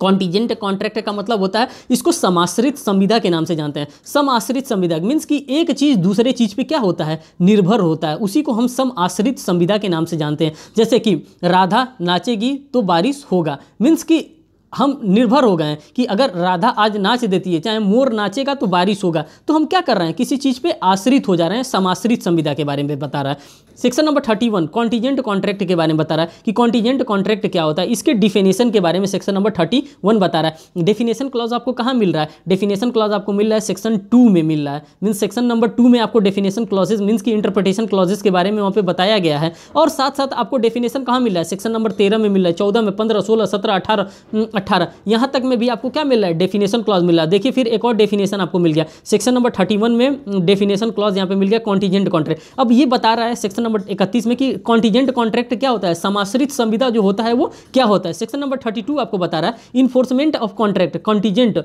On when event happening, means कि डिपेंड करता है कि अगर ये जो हमने कॉन्टीजेंट कॉन्ट्रैक्ट किया है, जो समाश्रित संविदा हुआ है, वो हैपनिंग पे डिपेंड करता है कि अगर हो जाता है तो अच्छी बात है और नहीं होता है तो भी अच्छी बात है। मीन्स कि ये हैपनिंग पे डिपेंड करता है। सेक्शन नंबर जो 32 है हमारा डिपेंड करता है हैपनिंग पे, और सेक्शन नंबर 33 उसी के साथ साथ बात करता है नॉट हैपनिंग की। अगर नहीं घटता है, कोई हम लोगों ने संविदा की है, कोई समाश्रित संविदा हम लोगों ने रखा, अगर घट जाता है तो सेक्शन नंबर 32 हमारे लिए लाइबल होगा। अगर नहीं घटता है वो घटना, तो सेक्शन नंबर 33 हमारे लिए इंपॉर्टेंट हो जाएगा। तो इसी तरह से आपको as it is section learn कर लेना, क्योंकि सेक्शन से इसमें से क्वेश्चन आएगा। इसमें कॉन्सेप्ट उतनी बताने वाली चीज़ नहीं जो कि मैं यहाँ पे आपको बता दूं। जहाँ कॉन्सेप्ट बताने वाली चीज़ रहेगा वहाँ पे मैं आपको वो बताऊंगा। सेक्शन नंबर 34 में हम बात करते हैं, यहाँ पे लिविंग पर्सन पे डिपेंड की बात कर रही है कि जो लिविंग पर्सन है उसके कंडक्ट पर क्या आचरण होता है। देखिए यहाँ पे बता रहा है when event on which contract is contingent to deemed impossible, अगर कोई भी कॉन्ट्रैक्ट किया गया है जो कि इम्पॉसिबल लग रहा है, if it is further conduct of a living person, means कि लिविंग पर्सन के द्वारा, अगर लिविंग पर्सन पे ये क्या करता है, सेक्शन नंबर 34 जो है वो लिविंग पर्सन पे डिपेंड करता है, उसके कंडक्ट पर ये क्या करता है, डिपेंड करता है। सेक्शन नंबर 34 ये बता रहा है अगर लिविंग पर्सन है, अगर वो कंडक्ट कर रहा है तो उसी पे ये सेक्शन नंबर 34 डिपेंड है। बात करते हैं सेक्शन नंबर 35 में। 35 जो बात कर रहा है वो हैपनिंग और नॉन हैपनिंग की बात कर रहा है। एक ही टाइम दिया गया, एक ही टाइम लिमिट दिया गया, उसी टाइम लिमिट पे बात कर रहा है क्या ये हैपनिंग होगा कि नहीं होगा। देखिए यहाँ पे दिया happening of specific and with fixed time, जो हैपनिंग होता है, और यहाँ पे दिया है नॉन हैपनिंग। तो इस सेक्शन नंबर 35 जो बात कर रहा है वो सेक्शन नंबर 35 आपका बात कर रहा है हैपनिंग और नॉन हैपनिंग पे। मीन्स कि एक लिमिट दिया गया, एक टाइम दिया गया, उसी टाइम दिए हुए टाइम में आपको करना है या नहीं करना है, ये सेक्शन नंबर 35 बता रहा है। और जो सेक्शन नंबर 36 आपका बता रहा है, देखिए यहाँ पे वॉइड के बारे में साफ साफ लिख दिया कि सेक्शन नंबर जो 36 होता है, अगर कोई भी हमारा इम्पॉसिबिलिटी हो जाता है, अगर इम्पॉसिबल हो जाता है, तो वो हमारा क्या हो जाता है, वॉइड हो जाता है। तुम मेरे लिए चांद तारे तोड़ कर लाओ, मैं तुमसे विवाह कर लूंगा, तो ये क्या हो जाएगा, ये इम्पॉसिबल ही तो कॉन्ट्रैक्ट यहाँ पे किया जा रहा है। अरे चांद तारे बहुत बड़े बड़े होते हैं, हम और आप छोटे छोटे उसके सामने दिख रहे हैं ना, तो मीन्स कि ना चांद तोड़ के लाया जाएगा, ना हम तुमसे उसे विवाह कराएंगे, तो ये क्या हो जाएगा, ये शुरुआत से ही क्या हो रहा है, ये वॉइड एब इनिशियो हो जा रहा है। मीन्स कि एग्रीमेंट कॉन्टीजेंट ऑन इम्पॉसिबल, ये इम्पॉसिबल इवेंट है, ये कोई कर ही नहीं सकता है, चांद को कोई तोड़ के ला सकता है, वो सिर्फ फिल्म वाले ही तोड़ के ला सकते हैं, इसीलिए बताया जा रहा है कि ये इम्पॉसिबल है। सेक्शन नंबर 36, सेक्शन नंबर 31 से लेकर के सेक्शन नंबर 36 तक जो भी बात बताई जा रही है वो समाश्रित संविदा से रिलेटेड बात बताई जा रही है। समाश्रित संविदा वो संविदा होता है कि किसी फैक्ट पे निर्भर करता है, किसी सर्कमस्टांसेस पे निर्भर करता है। अगर ये सर्कमस्टांसेस होगा तो ये कॉन्ट्रैक्ट परफॉर्मेंस होगा, अगर ये सर्कमस्टांसेस नहीं होगा तो ये कॉन्ट्रैक्ट परफॉर्मेंस नहीं होगा। तो ये सारी बातें सेक्शन नंबर 31 से लेकर के सेक्शन नंबर 36 तक सभी चीज़ों को आप लोगों ने यहाँ पे देखा। अब हम बात करते हैं चैप्टर नंबर 4 पे। चैप्टर नंबर जो 4 हमारा बात करते हैं of the performance of contract की बात कर रहा है कि किस प्रकार से हम कॉन्ट्रैक्ट को परफॉर्म करेंगे। अगर कॉन्ट्रैक्ट को हमको परफॉर्म करना है तो किस प्रकार से हम कॉन्ट्रैक्ट को परफॉर्म करेंगे। अब इसको जो है सेक्शन नंबर 37 से लेकर के 43 तक और जो भी इसके साथ जो भी सेक्शंस आते हैं हम उनको एक साथ हम देखते हैं व्हाइट शीट पे, फिर उसके बाद से हम आपको यहाँ पे बताएंगे कि हाँ ये किस प्रकार से वर्क करता है। देखिए व्हाइट शीट हमारा यहाँ पे आ गया, अब व्हाइट शीट को हमने ले लिया। अब यहाँ पे मैं बता रहा हूँ जो सेक्शन नंबर जो चैप्टर नंबर 4 है हमारा, जो यहाँ पे चैप्टर नंबर 4 है वो हमको बता रहा है परफॉर्मेंस ऑफ कॉन्ट्रैक्ट के बारे में कि किस प्रकार से हम लोग कोई भी कॉन्ट्रैक्ट को परफॉर्म कर सकते हैं। तो हम दो प्रकार से किसी भी कॉन्ट्रैक्ट को परफॉर्म कर सकते हैं, एक तो नीड टू बी परफॉर्म्ड, एक तो जो कॉन्ट्रैक्ट होगा, एक जो फर्स्ट फॉर्म में हम बांट रहे हैं तो एक तो नीड टू बी परफॉर्म होगा कि इसको नीड है, जरूरी है परफॉर्म करना, और एक होगा need not to be perform. यहाँ पे नॉट है जो सेकेंड पार्ट में है, यहाँ पे नॉट है, यहाँ पे परफॉर्म करना जरूरी है और यहाँ पे परफॉर्म करना जरूरी नहीं है। तो अब कौन कौन से सेक्शन का जो परफॉर्मेंस है वो जरूरी नहीं है, जैसे कि सेक्शन नंबर 62 का परफॉर्मेंस जरूरी नहीं है, सेक्शन नंबर 63 का परफॉर्मेंस जरूरी नहीं है, सेक्शन नंबर 64 का परफॉर्मेंस जरूरी नहीं है, 66 का परफॉर्मेंस जरूरी नहीं है, 67 का परफॉर्मेंस जरूरी नहीं है। मीन्स कि सेक्शन नंबर 62 से लेकर के 67 तक के परफॉर्मेंस को करना जरूरी नहीं है। इसको need not to be performance के कैटेगरी में इसको रखा गया है। अब नीड टू परफॉर्मेंस के कैटेगरी में किसको रखा गया है, जैसे सेक्शन नंबर 37 से लेकर के सेक्शन नंबर 61 में इसको रखा गया है, नीड टू बी परफॉर्मेंस के कैटेगरी में इसको रखा गया। तो मैंने अभी आपको इसको बता दिया कि इस चैप्टर नंबर 4 को दो टर्म में हम बांट के अगर पढ़ते हैं तो अच्छे से पढ़ने के लिए हमको मिलता है। देखिए एक बार मैं फिर आपको बता दे रहा हूं, सेक्शन नंबर 30 जो चैप्टर 4 है हमारा, चैप्टर नंबर 4 है, इसको हम लोग दो टर्मिनोलॉजी में डिवाइड करके पढ़ते हैं। एक पहला हो गया नीड टू बी परफॉर्मेंट, जो नीड टू बी परफॉर्मेंस है इसको हम लोग कहाँ से पढ़ते हैं, ये सेक्शन नंबर 37 से लेकर के सेक्शन नंबर 61 तक इसको नीड टू बी परफॉर्मेंस पढ़ते हैं। और need not to be performance, यहाँ पे नॉट है, need not to be performance जो हम लोग पढ़ते हैं वो सेक्शन नंबर 62 से लेकर के सेक्शन नंबर 67 तक पढ़ते हैं। इसी दो चीज़ों के बारे में हमको पढ़ना है चैप्टर 4 में। तो पहले हम स्टार्ट करते हैं, जो हम बात करेंगे वो सेक्शन नंबर 62 से हम बात करेंगे। मीन्स कि पहले need not to be performance को जान जाएंगे, तब हमको ये जानना और आसान होगा कि नीड टू बी परफॉर्मेंस क्या होता है, किस चीज़ को हमको परफॉर्मेंस करना होता है और किस चीज़ को हमको परफॉर्मेंस नहीं करना पड़ता है। तो हम सबसे पहले 62 से लेकर के 67 तक के मध्य की बात हम करने जा रहे हैं। तो हम यहां से स्टार्ट करते हैं। देखिए पहले हम लेते हैं सेक्शन नंबर 62 में क्या कह रहा है, नोवेशन। अगर किसी भी प्रकार का नोवेशन हो गया, मीन्स कि नवीनीकरण हो गया, अगर कोई कॉन्ट्रैक्ट किया गया है उसमें किसी भी प्रकार का नोवेशन हो गया, किसी भी प्रकार का अल्टरेशन हो गया, तो वो क्या हो जाएगा, वो कॉन्ट्रैक्ट हमको परफॉर्म करने की आवश्यकता नहीं होती है। अगर मैंने कह दिया कि नहीं मेरे को 50 बोरे चीनी के बोरे चाहिए थे, अब फिर अगले दिन मैंने फ़ोन करके नहीं मेरे को 25 बोरी ही सिर्फ चीनी का चाहिए, तो जो हमारा पुराना कॉन्ट्रैक्ट था वो पुराना कॉन्ट्रैक्ट हमारा समाप्त हो गया, हमारा नया कॉन्ट्रैक्ट स्टार्ट हो गया। तो इसी को नोवेशन कहते हैं, अल्टरेशन कहते हैं, किसी भी प्रकार का चेंजेस होता है। तो इस टाइप के परफॉर्मेंस जो होते हैं need not to be performed. जो पुराना परफॉर्मेंस था, जो पुराना हमारा कॉन्ट्रैक्ट था 50 बोरी चीनी का, उसको परफॉर्मेंस करने की कोई आवश्यकता नहीं है। अब हम कौन सा कॉन्ट्रैक्ट परफॉर्म करेंगे, हम नया कॉन्ट्रैक्ट परफॉर्म करेंगे जिसमें मैंने कहा था कि मेरे को सिर्फ 25 बोरी ही चीनी की चाहिए। तो ये हमारा 62 हो गया। बात करते हैं सेक्शन नंबर 63 की बात करते हैं। तो 63 में कह रहा है प्रॉमिस एंड प्रोमिसेस, यहाँ पे प्रॉमिस की बात कर रहा है और प्रोमिसेस की बात कर रहा है। डिस्पेंस, किसी भी चीज़ को क्या किया जाता है, प्रॉमिस के थ्रू किसी भी चीज़ को हम लोग क्या कर सकते हैं, डिस्पेंस कर सकते हैं। डिस्पेंस का क्या मतलब होता है, मीन्स कि हम किसी चीज़ को मना कर सकते हैं। Need to be perform your contract, अब आपके परफॉर्मेंस मीन्स कि आपके जो कॉन्ट्रैक्ट है उसको परफॉर्म करने से आप क्या कर सकते हैं, उसको मना कर सकते हैं, उसको रोक सकते हैं।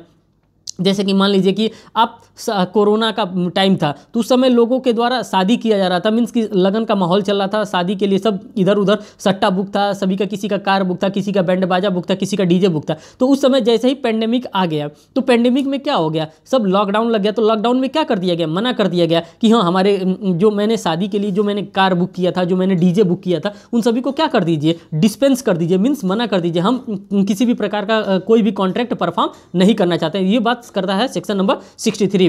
मीन्स कि आपको 63 को देखते हुए ये पता कर लेना है need not to be prove, इस प्रकार के कॉन्ट्रैक्ट को हमको प्रूव करने की आवश्यकता नहीं होती है। फिर हमारे पास आ जाता है सेक्शन नंबर 64। जब 64 आता है तो इसमें इक्विटी की बात करता है। इक्विटी क्या होता है दोस्तों, आप इसको पढ़िएगा तो आप इसको बेयर एक्ट खोले रहिएगा, उसमें सारी बातें मिलेगी आपको। कोई मैं अलग से बातें नहीं बता रहा हूँ, बस ये मैं वो बातें बता रहा हूँ जो कि आपके दिमाग में ये बातें स्ट्राइक करेंगी। और जब स्ट्राइक करेंगी तब आप क्वेश्चन सही सॉल्व करके आएंगे। सेक्शन नंबर 64 में इक्विटी की बात की जा रही है। मीन्स कि कोई भी चीज़ होती है जो इक्विटी पे उतर करके बात की जाती है। अगर 64 में आपको इक्विटी की बात की जा रही है तो यहाँ पे जो इक्विटी की बात की जा रही है वो वॉइडेबल होगा। जो 64 में जो हमारा कॉन्ट्रैक्ट होगा ये यहाँ पे इस केस में 64 के जो इक्विटी की बात कर रहा है, यहाँ पे हमारा कॉन्ट्रैक्ट जो होगा ये वॉइडेबल कॉन्ट्रैक्ट होगा। और यही बात कर रहे हैं सेक्शन नंबर 65 की, जो यहाँ पे भी इक्विटी की बात की जा रही है। इक्विटी मीन्स की बराबर करने की, इक्विलिब्रियम की बात की जा रही है। तो जो 65 में जो हम इक्विलिटी की बात कर रहे हैं, यहाँ पे ये हमारा जो कॉन्ट्रैक्ट होगा ये वॉइड होगा। अभी जब हम आपको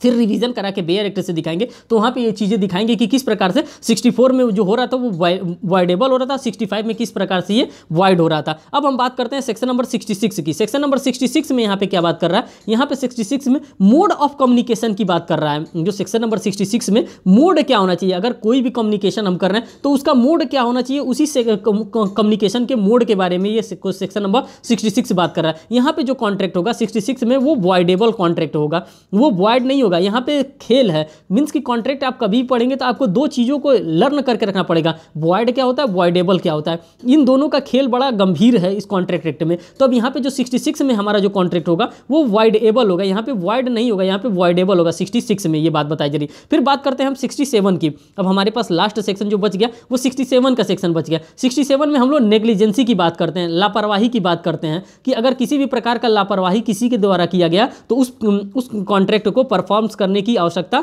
नहीं होती है। इसको नेग्लेक्ट की बात करते हैं कि अगर नेग्लेक्ट कर दिया गया तो हमको उसको परफॉर्मेंस करने की हम बाउंडिंग नहीं है। तो ये बात सेक्शन नंबर 66, 62 से लेकर के 67 तक था। इन सभी बातों को मैंने बता दिया। अभी मैं आपको रिवीजन कराऊंगा, वो सारी बातें आपके दिमाग में बैठ जाएंगी, बस थोड़ा सा आप समय दीजिए। देखिए अब मैं बेयर एक्ट से भी आपको ये बता दे रहा हूँ, 62 से लेकर के 67 तक में ये बातें क्या बताई गई है। देखिए 62 में क्या बताई रही हैं, वे संविधाएं जिनका पालन करने के लिए आवश्यक नहीं है, हिंदी में भी आप देख सकते हैं, वे संविधाएं जिनका पालन करने के लिए आवश्यकताएं नहीं है, need not to be performance.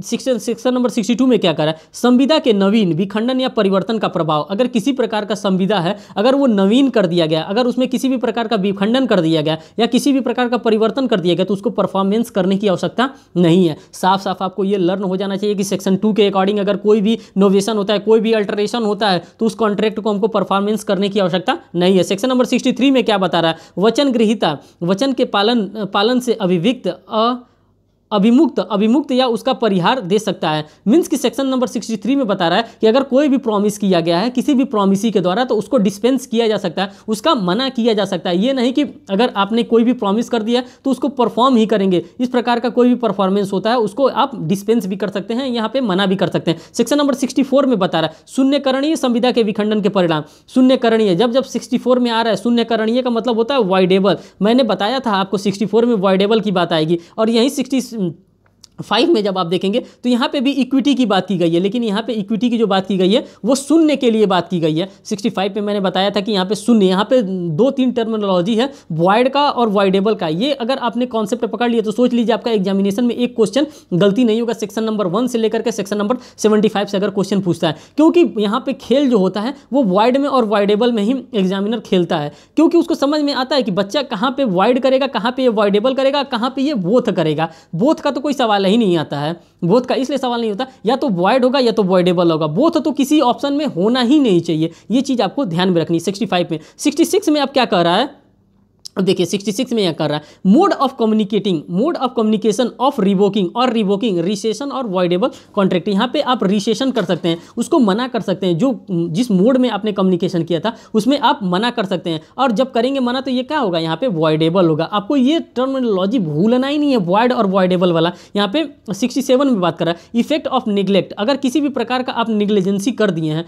तो उसको, अगर किसी भी प्रकार का आपने कॉन्ट्रैक्ट करने में लापरवाही कर दिया है तो उसको माना नहीं जाएगा। सेक्शन नंबर 62 से लेकर के सेक्शन नंबर 67 तक सारी बातों को मैंने यहाँ पे आपके सामने रख दिया। अब हमारे पास बचता है सेक्शन नंबर 37 से लेकर के सेक्शन नंबर 61 तक का मामला। इसमें क्या क्या बताया गया है कि ये किस प्रकार से होगा। सेक्शन नंबर 37 से लेकर के, एक मिनट थोड़ा सा इंग्लिश वाला खोल देते हैं, सेक्शन नंबर 37 से लेकर के और सेक्शन नंबर 61 तक में यहाँ पे दिया है चैप्टर नंबर 4 का ये of the performance of contract, contract which must be performed. इस कॉन्ट्रैक्ट को परफॉर्म्ड करना जरूरी होता है। अब इसको किस प्रकार से परफॉर्म करना जरूरी होता है, obligation of party to contract, जो सेक्शन नंबर 37 में बताया जा रहा है, यहाँ पे ऑब्लिगेशंस के बारे में बताया जा रहा है, मीन्स बाध्यता के बारे में बताया जा रहा है कि आपके ऊपर बाध्यता है, ऑब्लिगेशन है कि आप उस पार्ट को क्या करेंगे, परफॉर्मेंस करेंगे। किसके द्वारा परफॉर्मेंस कराया जाएगा, पार्टीज के द्वारा। पार्टी के ऊपर ये ऑब्लिगेशन है कि आपको इस पार्ट का परफॉर्मेंस करना आवश्यक होता है सेक्शन 37 के अकॉर्डिंग। सेक्शन नंबर 38 बता रहा है effect of refusal to accept offer of performance. यहाँ पे प्रॉमिस रिफ्यूज कर देता है, मीन्स कि प्रॉमिस, किसी जो प्रॉमिसी है वो मना कर देता है। जैसे कि मान लीजिए कि आपने किसी भी मिस्त्री को कॉल किया कि हाँ हमारे घर में ये, हमारे यहाँ मोटर खराब हो गया, अब तुम मोटर बनाने के आओ, तो वो क्या कर सकता है, जो प्रॉमिसी है वो मना कर सकता है। साहब वो सुबह में कह रहा था कि मैं आऊँगा आपके यहाँ मोटर बनाने के लिए, लेकिन शाम को फ़ोन करके कह दिया साहब मैं नहीं आ पाऊँगा, मेरे यहाँ इस प्रकार की दिक्कत आ सकती है, तो वो क्या कर सकता है, contract which must be perform, उसको परफॉर्म करना था लेकिन वो क्या कर रहा है, यहाँ पे डिस्पेंस कर दे रहा है, वो मना कर दे रहा है। तो इस प्रकार का वो चीज़ नहीं चलेगा, उसको क्या करना पड़ेगा, उसको परफॉर्मेंस करना पड़ेगा। यहाँ पे लिखा है contract which must be perform, उसको किसी भी हाल में आकर के वो क्या करना पड़ेगा, उसको परफॉर्मेंस देना पड़ेगा, आपके मोटर को बनाना पड़ेगा। वो सेक्शन नंबर 38 में बताया जा रहा है। सेक्शन नंबर 39 में क्या बताया जा रहा है, प्रॉमिस करने वाला मना कर दे कि प्रॉमिसरी डिनाई कर रहा है, मीन्स कि अगर वो प्रॉमिस करने वाला, जैसे कि मान लीजिए कि आप मोटर बनाने वाला आ गया, मोटर बनाने वाला आपके घर पे आ गया, तो आपके पास मोटर बनाने का सामान ही नहीं है, आप कह रहे हैं कि हमारे पास मोटर बनाने वाला सामान ही नहीं, वो तो आया है अपनी ड्यूटी देने के लिए ना, जो सेक्शन 39 के according effect of refusal of party to perform promise होलली।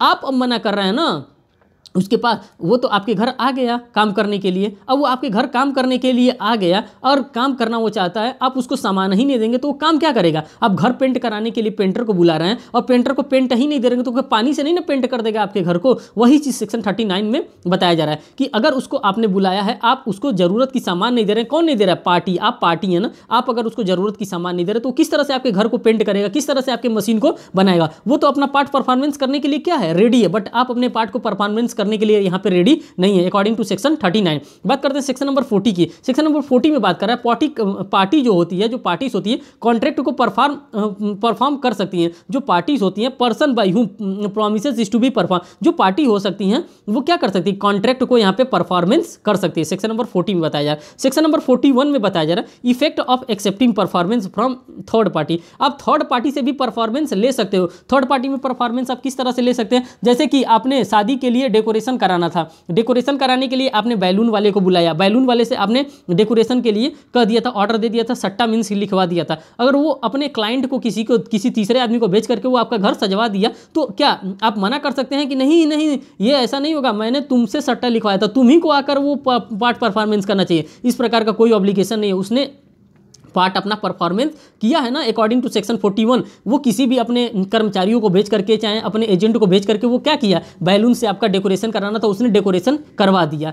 ऐसा तो नहीं है कि वो आके बैलून फुलाता तो वो बहुत बड़ा बड़ा बैलून फुलाता, इस प्रकार का कोई नहीं है। सेक्शन 41 में ये बताया जा रहा है कि थर्ड पार्टी से भी परफॉर्मेंस को हम क्या कर सकते हैं, करवा सकते हैं। सेक्शन नंबर 42 में बात किया जा रहा है ज्वाइंट लाइबिलिटीज की बात की जा रही है। सेक्शन नंबर 42 में ज्वाइंट लाइबिलिटीज की बात की जाती है कि हाँ ज्वाइंट लाइबिलिटीज क्या होता है, किस प्रकार से ज्वाइंट लाइबिलिटीज को पूरा किया जा सकता है। अब इसको थोड़ा सा मैं डायग्रामेटिकल फॉर्म में आपको ये बताने का कोशिश कर रहा हूं, क्योंकि डेवोल्यूशन ऑफ ज्वाइंट लायबिलिटी ये थोड़ा सा आपको समझना जरूरी होता है, ये इंपॉर्टेंट एग्जामिनेशन के पॉइंट ऑफ व्यू से होता है। तो यहाँ पे मैं व्हाइट शीट ले लेता हूँ, इसी व्हाइट शीट के अकॉर्डिंग मैं आपको बता रहा हूँ ये किस प्रकार से। देखिए जैसे हमने यहाँ पे ज्वाइंट की बात, सेक्शन नंबर 43 में मैंने ज्वाइंट के बारे में बात किया है कि ज्वाइंट क्या होता है। सेक्शन नंबर 42 में हमने ज्वाइंट के बारे में, यहाँ पे हमने ज्वाइंट के बारे में ले लिया। ज्वाइंट दो प्रकार का हो सकता है। किस प्रकार का ज्वाइंट हो सकता है, एक ज्वाइंट लायबिलिटीज हो सकती है, ज्वाइंट लायबिलिटीज हो सकती है, और एक हमारा ज्वाइंट राइट भी हो सकता है। हमारे साथ जब जब कभी भी लायबिलिटी चलेगा तो उसके साथ साथ हमारा राइट भी चलेगा। ये हम लोग कॉन्स्टिट्यूशन से भी पढ़े हैं कि हमारा जहाँ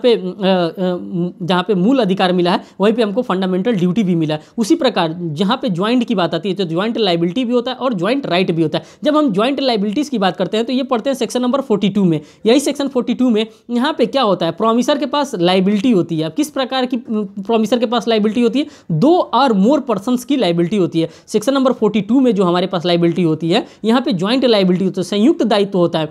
promise is more than one, means कि एक से अधिक प्रॉमिस करने की हमारे पास यहाँ पे सेक्शन 42 के अकॉर्डिंग लायबिलिटी होती है। यही हम बात करते हैं राइट के बारे में। तो यहाँ पे राइट के बारे में हम जब बात करते हैं, प्रॉमिसी के पास राइट होता है। ये किसके अकॉर्डिंग, ये सेक्शन नंबर 45 के अकॉर्डिंग होता है। यहाँ पे सेक्शन नंबर 42 के अकॉर्डिंग चल रहा था, यहाँ पे राइट हमारा सेक्शन नंबर 45 के अकॉर्डिंग चल रहा है। मीन्स कि आपको लर्न कर लेना है कि जो ज्वाइंट की बात कर रहा है, जो संयुक्त दायित्व की बात कर रहा है, तो जो हमारी लायबिलिटी की बात करता है वो सेक्शन नंबर 42 में बात करता है, और जो ज्वाइंट राइट की बात करता है वो सेक्शन नंबर 45 में बात कर रहा है। ये दोनों बात आपको समझ में आ गई होगी। अब हम बात कर रहे हैं सेक्शन नंबर 43 में। सेक्शन नंबर 43 में बात कर रहा है ये एनी प्रॉमिसर, कोई भी प्रॉमिसर, एनी पर्सन बाउंड होता है। अगर कोई भी प्रॉमिस कर दे रहा है, उसका एजेंट अगर प्रॉमिस कर रहा है तो उसका पर्सन क्या होगा, एनी पर्सन जो होगा वो बाउंड होगा। अगर मान लीजिए कि अगर लायबिलिटी कर लिया, जैसे लायबिलिटी उसकी क्या है, उसने सट्टा लिखा था कि हाँ मैं बैलून फुलाने के लिए आपके घर पे इस संबंधित डेट को आऊँगा। अगर वो डेट पर अगर वो सट्टा लिख लिया है तो उसके साथ उसके बिहाफ पे अगर कोई भी उसका जो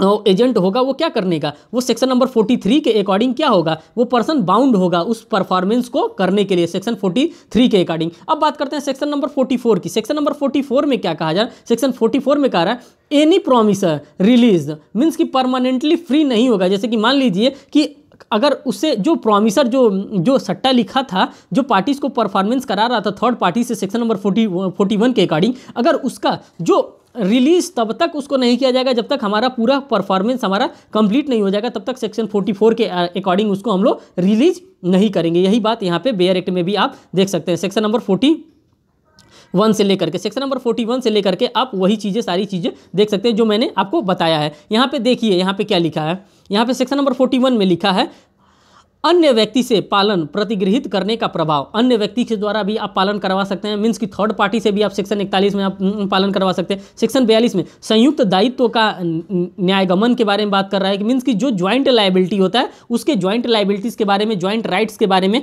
बताया गया। यहाँ पे डिवोल्यूशन ऑफ ज्वाइंट राइट्स के बारे में बात कर रहा है। सेक्शन नंबर 45 में डिवोल्यूशन ऑफ ज्वाइंट राइट्स के बारे में बात कर रहा है। मीन्स कि सेक्शन नंबर 42 में मीन्स की लायबिलिटी की बात की जा रही है और सेक्शन 45 में हमको ज्वाइंट राइट्स के बारे में बात की जा रही है। तो ये दोनों चीज़ आपको देख करके समझ में आ गई होंगी। अब हम जो बात करेंगे नेक्स्ट, जो हम बात करने वाले हैं टाइम एंड प्लेस की बात करेंगे। टाइम एंड प्लेस की बात कर रहा है सेक्शन नंबर 46 से लेकर के सेक्शन नंबर 50 तक हमारा time and place of performance की बात कर रहे हैं कि हम उस टाइम पे पहुंच जाएंगे, उस दिए हुए समय पे पहुंच जाएंगे, हम क्या करने के लिए, परफॉर्मेंस करने के लिए। अब सेक्शन नंबर 46 में देखिए क्या बता रहा है, time for performance of promise.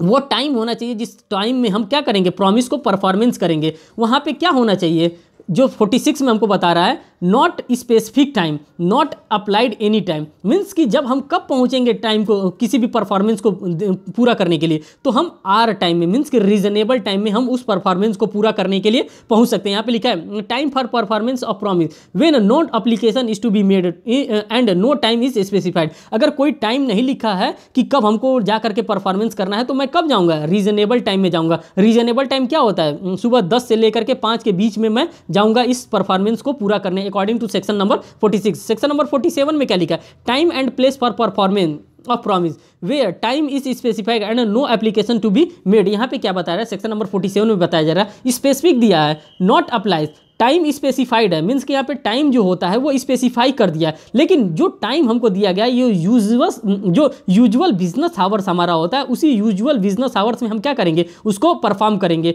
ये नहीं कि वो 12 बजे रात को सोया है, मैं चला गया अपना परफॉर्मेंस करने, अपना पार्ट परफॉर्मेंस करने, ये नहीं हो सकता। हमारा जो यूजुअल आवर होता है 10 से लेकर के 5, जो हमारा ऑफिशियल टाइम होता है, उसी दिए हुए ऑफिशियल टाइम में हम अपने पार्ट को क्या करेंगे, यहाँ पे परफॉर्मेंस करेंगे, सेक्शन नंबर 47 के अकॉर्डिंग। सेक्शन नंबर 48 क्या कह रहा है, सेक्शन नंबर 48 कह रहा है application for performance on certain day to be a proper time and place की बारे में बात कर रहा है। सेक्शन नंबर 48 जो हमारा बात कर रहा है वो टाइम स्पेसिफाइड के बारे में बात कर रहा है। अब किस प्रकार के टाइम स्पेसिफाइड के बारे में बात कर रहा है, जो प्रॉमिसर है, जो अंडरटेकिंग लेगा, जो उसका अंडरटेक लेगा कि प्रॉपर पैलेस पे आप आए हैं कि नहीं, यूजुअल आवर्स में आप आए हैं कि नहीं, ये बात सेक्शन नंबर 48 बता रहा है। सेक्शन नंबर 48 बता रहा है application for performance on certain day to be proper time and place, कि हाँ आप अपना परफॉर्मेंस देने के लिए प्रॉपर टाइम पे और प्रॉपर प्लेस पे पहुंचे हैं कि नहीं। सेक्शन नंबर 48 के अकॉर्डिंग ये बात कर रहा है। सेक्शन नंबर 49 जो हमारा बात कर रहा है वो बता रहा है place not specified, place specified नहीं है कि हमको कहाँ जाकर परफॉर्मेंस देना है, वो तैयार है परफॉर्मेंस देने के लिए तैयार है, लेकिन जगह ही नहीं पता है कि हम कहाँ पे परफॉर्मेंस देंगे, कहाँ पे काम करेंगे। जो रीजनेबल प्लेस होता है वहाँ पर डिलीवरी कर दिया जाएगा, जो उसका रीजनेबल प्लेस होगा। अगर कोई रीजनेबल प्लेस उन्होंने एप्लीकेशन में दिया है कि हाँ ये रीजनेबल प्लेस है, वहाँ पर आप डिलीवरी कर दीजिए, तो सेक्शन 49 के अकॉर्डिंग वहाँ पर हम ले जाकर क्या कर देंगे, वहाँ पर हम डिलीवरी उस प्रोडक्ट का, चाहे उस सामान का, चाहे उस जोमेटो वाले का, जो भी खाना लाया होगा, जो भी पानी लाया होगा, हम उसको ले जाकर सेक्शन 49 के अकॉर्डिंग वहाँ पे डिलीवर कर देंगे। सेक्शन नंबर 50 की बात करते हैं।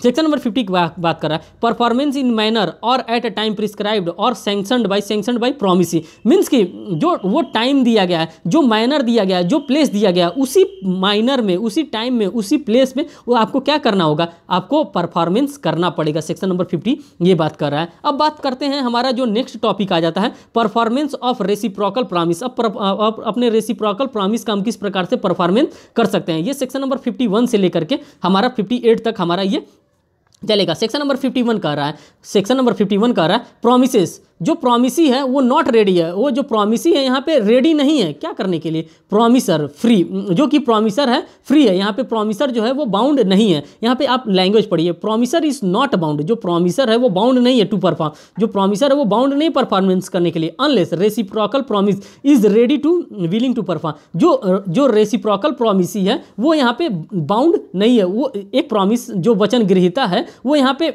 रेडी नहीं है कि हाँ मैं परफॉर्मेंस को क्या करूँगा, लूँगा, लेकिन जो प्रॉमिसर है वो फ्री है, वो चाहे तो देगा अपना परफॉर्मेंस, चाहेगा तो नहीं देगा। सेक्शन 51 के अकॉर्डिंग। सेक्शन नंबर 52 कह रहा है order of performance of reciprocal promise, जो ऑर्डर होता है परफॉर्मेंस का, ऑर्डर ऑफ परफॉर्मेंस, पालना का क्रम, किस क्रम में हम इसको पालन करेंगे कि पहले ये काम कर लेंगे, फिर ये काम कर लेंगे, फिर ये काम कर लेंगे, फिर ये काम हमको करना है, तो यही ऑर्डर बताएगा कि किस क्रम में आपको अपने परफॉर्मेंस को पालन करना है।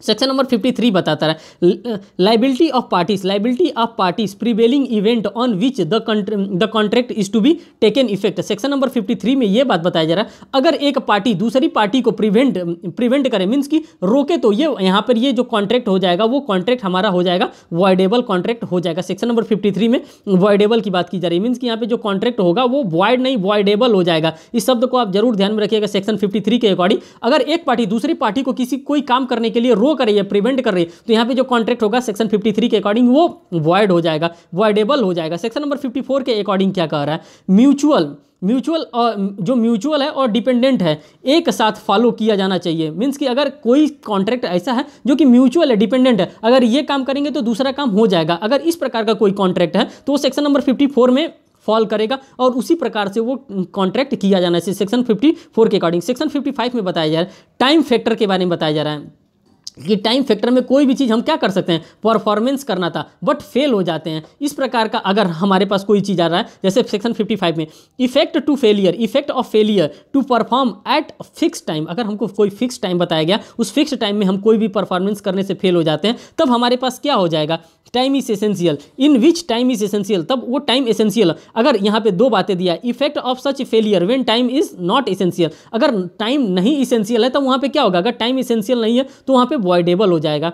वो वहाँ पे जब टाइम एसेंशियल नहीं है तो यहाँ पे ये क्या हो जाएगा, ये सेक्शन, ये effect of such failure when time is not essential, अगर टाइम एसेंशियल नहीं है तो यहाँ पे क्या हो जाएगा, वो वॉइडेबल हो जाएगा। और जब time period is not necessary, यहाँ पे effect of acceptance performance at time that then the agreed upon, और जब इस प्रकार का है, जब टाइम इज नॉट नेसेसरी, तब एक तरीके से डैमेज फॉर डिले क्लेम कर सकते हैं कि हाँ तुमने हमको लेट किया था, तुमने हमने दिए हुए समय पे हमारा काम नहीं किया था, मैं इसके लिए मैं क्या करूँगा, मैं कंपनसेशन, मैं डैमेज तुमसे क्लेम कर सकता हूँ। सेक्शन नंबर 55 इसी के बारे में बात बता रहा है। फिर बात कर रहा है सेक्शन नंबर 56, जो कि आपके लिए थोड़ा सा इंपॉर्टेंट है, एग्रीमेंट ऑफ इम्पॉसिबिलिटी, जिसको फ्रस्ट्रेशन का कॉन्ट्रैक्ट के नाम से जानते हैं, डॉक्ट्रिन ऑफ फ्रस्ट्रेशन के नाम से जानते हैं। इसमें अगर कोई भी कॉन्ट्रैक्ट होता है फ्रस्ट्रेशन में, तो यहाँ पे जो हमारा कॉन्ट्रैक्ट होगा वो बड़े बड़े अक्षरों में वॉइड होगा, वॉइडेबल नहीं होगा, वॉइड होगा। इससे रिलेटेड क्वेश्चन हर बार एग्जामिनेशन में पूछा जाता है कि जो सेक्शन 56 के में अगर कोई भी हम लोग कॉन्ट्रैक्ट करते हैं तो वो क्या होगा, वॉइड होगा, वॉइडेबल होगा। तो यहाँ पे बड़े बड़े अक्षरों में वॉइड होगा, ये लर्न करके रखना। सेक्शन नंबर 57 आपको बता रहा है रेसिप्रोकल प्रॉमिस। रेसिप्रोकल प्रॉमिस क्या होता है, रेसिप्रोकल प्रॉमिस दो प्रकार का हो सकता है, एक तो लीगल हो सकता है, एक तो इलीगल हो सकता है। जो लीगल वाला पार्ट होगा ये हमारे लिए कॉन्ट्रैक्ट होगा, जो यहाँ पे लीगल का पार्ट होगा वो कॉन्ट्रैक्ट होगा, और जो इलीगल का पार्ट होगा यहाँ पे वो वॉइड हो जाएगा, वो यहाँ पे वॉइड हो जा रहा है। रेसिप्रोकल प्रॉमिस में के बारे में बात किया जा रहा है सेक्शन नंबर 57 में।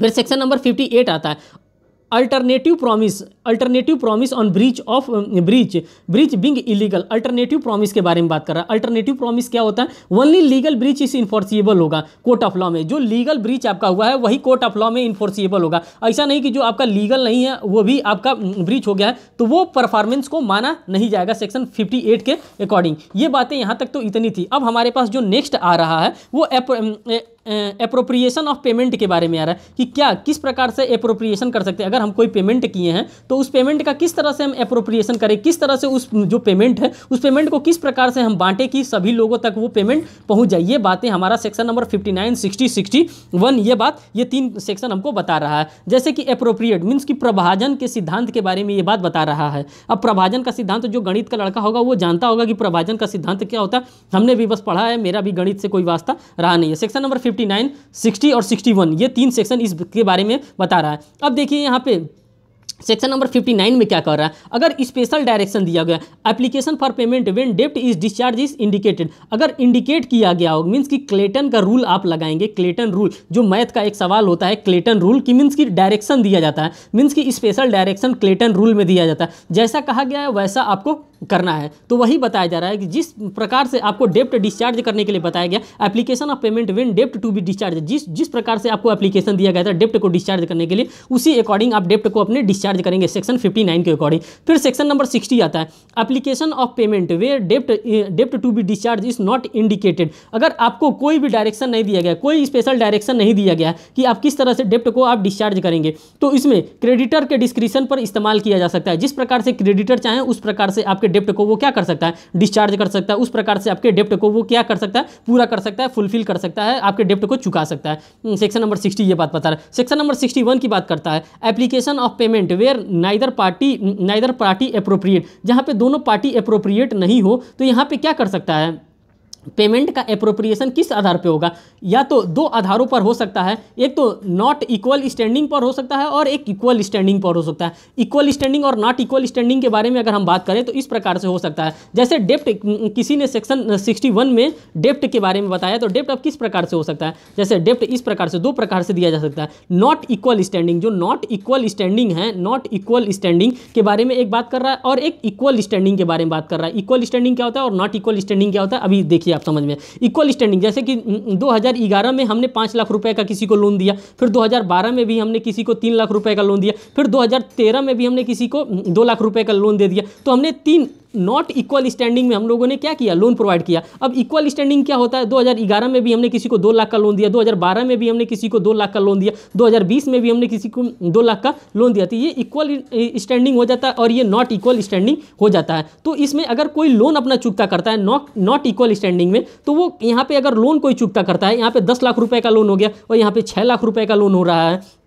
अगर कोई अपना लोन इस मेथड के अकॉर्डिंग 61 के मेथड के अकॉर्डिंग अगर चुकता करना चाहता है तो वो कौन सा मेथड अपना सकता है, वो फीफो मेथड अपना सकता है। फीफो मेथड का मतलब होता है first in first out, means कि जो लोन पहले लिया गया है उस लोन को पहले यहाँ पे चुकता करना पड़ेगा, जो लोन बाद में लिया गया है उस लोन को आप बाद में चुकता कर सकते हैं। सेक्शन 61 के अकॉर्डिंग ये बात किया जा रहा है। और इक्वल में मीन्स की प्रपोर्शन, इक्वल अनुपात में, जिस अनुपात में वो लोन लिया है किसी भी अनुपात में आप यहाँ पे चुकता करवा सकते हैं। सेक्शन नंबर 61 यही बात कर रहा है पूरा ये टोटल। आप इसको फिर से एक बार देख लेंगे तो आपको समझ में आ जाएगा। फिर हम बात करते हैं सेक्शन नंबर 62 में। अब 62 में क्या कर रहा है, contract which need not be perform, वो कॉन्ट्रैक्ट जिसको हमें परफॉर्म करने की जरूरत ही नहीं पड़ती है, उस कॉन्ट्रैक्ट के बारे में हम लोगों ने पहले ही पढ़ लिया। पहले ही मैंने आपको ये कॉन्ट्रैक्ट के बारे में मैंने पहले ही बता दिया था। 62 क्या होता है, 63, 64, 65, 66, 67 तक मैंने पहले ही आपको बता दिया था कि ये क्या होता है। अब हमारे पास जो नेक्स्ट चीज़ आ रहा है वो हमारे पास आ जा रहा है चैप्टर नंबर 5, जो कि हमारे लिए इंपॉर्टेंट है क्योंकि इसको क्वाजाई कॉन्ट्रैक्ट के नाम से जानते हैं, इसको कल्प संविदा के नाम से हम लोग जानते हैं। 68 से लेकर के 72 तक में हमारा इंपॉर्टेंट क्वेश्चन बनता है। इस चीज़ को हमको देखना अनिवार्य है। 68 में क्या बता रहा है, 68 में नेसेसिटी के बारे में बता रहा है। नेसेसिटी क्या होता है, क्लेम फॉर नेसेसरी सप्लाईज। अगर कोई क्लेम किया जा रहा है जो कि नेसेसरी सप्लाईज के लिए किया जा रहा है, claim for necessary supplies to person incapable of contracting on his account, अगर वो अपने बिहाफ पे अगर वो इस समय पेमेंट करने में अक्षम है तो आप क्या कर सकते हैं, उसके लिए पेमेंट कर सकते हैं। और उसके बाद से उससे क्या कर सकते हैं, आप नेसेसरी तौर पे अपना पैसा मांग सकते हैं। जैसे नहीं होता है कि उधार पे स्टूडेंट हैं, प्रयागराज में रह रहे हैं, अभी हमको रूम का रेंट देना है, हमारे पास रेंट नहीं, मैं क्या कर रहा हूँ, मेरे को ज़रूरत पड़ रही है, मैं दोस्तों से मांग करके मैं रेंट मकान मालिक को पेड कर देना, फिर उसके बाद से जब हमारे पास पैसा आ रहा है तो मैं उसे क्या कर रहा हूँ, चुकता कर दे रहा हूँ। सेक्शन 68 यही बता रहा है। Section number 69, reimbursement of persons paying money due by another in payment of in which is interested. 69 क्या कर रहा है, जैसे कि आपका अमेजोन से कोई सामान आया, बिग बाजार से कोई सामान आया और सामान डिलीवरी बॉय वाला डिलीवरी ला करके आपके दरवाजे पर खड़ा है, आपके दरवाजे पे घर में सिर्फ छोटा सा बच्चा है, आपके पास पैसा नहीं है, बच्चे को आप पैसा नहीं देखेगा, पड़ोसी से आप मांग करके 1000 रुपये का अगर सामान वो लेकर आया डिलीवरी देने के, 1000 रुपये उससे मांग करके बच्चा क्या करेगा, दे देगा। आप आएंगे तो बाद में उसको पेमेंट करेंगे कि नहीं जिससे आपने पैसा मांगा है। तो वही चीज़ बता रहा है 69 रीइंबर्समेंट के बारे में बात कर रहा है कि पुनः भुगतान आप उस व्यक्ति को करेंगे। 69 ये बात कर रहा है। 70 क्या कह रहा है, देखिए सिंपल लैंग्वेज में मैं आपको बता रहा हूँ जिससे कि आपको एग्जामिनेशन के लिए बहुत ज़्यादा कॉन्सेप्ट आप ना देखिए, लास्ट समय चल रहा है, सिर्फ इसको 3 से 4 बार पढ़िए, 5 बार पढ़िए, आपके दिमाग में सेक्शन नंबर 1 से लेकर 75 तक बैठा है तो समझ जाइए कि कॉन्ट्रैक्ट में आपको कोई पीछे नहीं कर सकता है। और साथ साथ मैंने केस लॉ का सीरीज कराया, उस केस लॉ को सीरीज देख लेंगे, आपका कॉन्ट्रैक्ट एकदम अच्छे से तैयार रहेगा। 71 में क्या कह रहा है, 70 में क्या कह रहा है, यहाँ पे कह रहा है obligation of person enjoying benefit of non gratuitous act. अब नॉन ग्रेचुअस एक्ट क्या होता है, benefit non gratuitous, not free. अगर आप नहीं फ्री हैं इस प्रकार के एक्ट में सम्मिलित होने के लिए तो आपके लिए कोई दायित्व तो नहीं है, कोई बेनिफिट आपको नहीं दिया जाएगा। सेक्शन नंबर 70 इतना ही बात कर रहा है।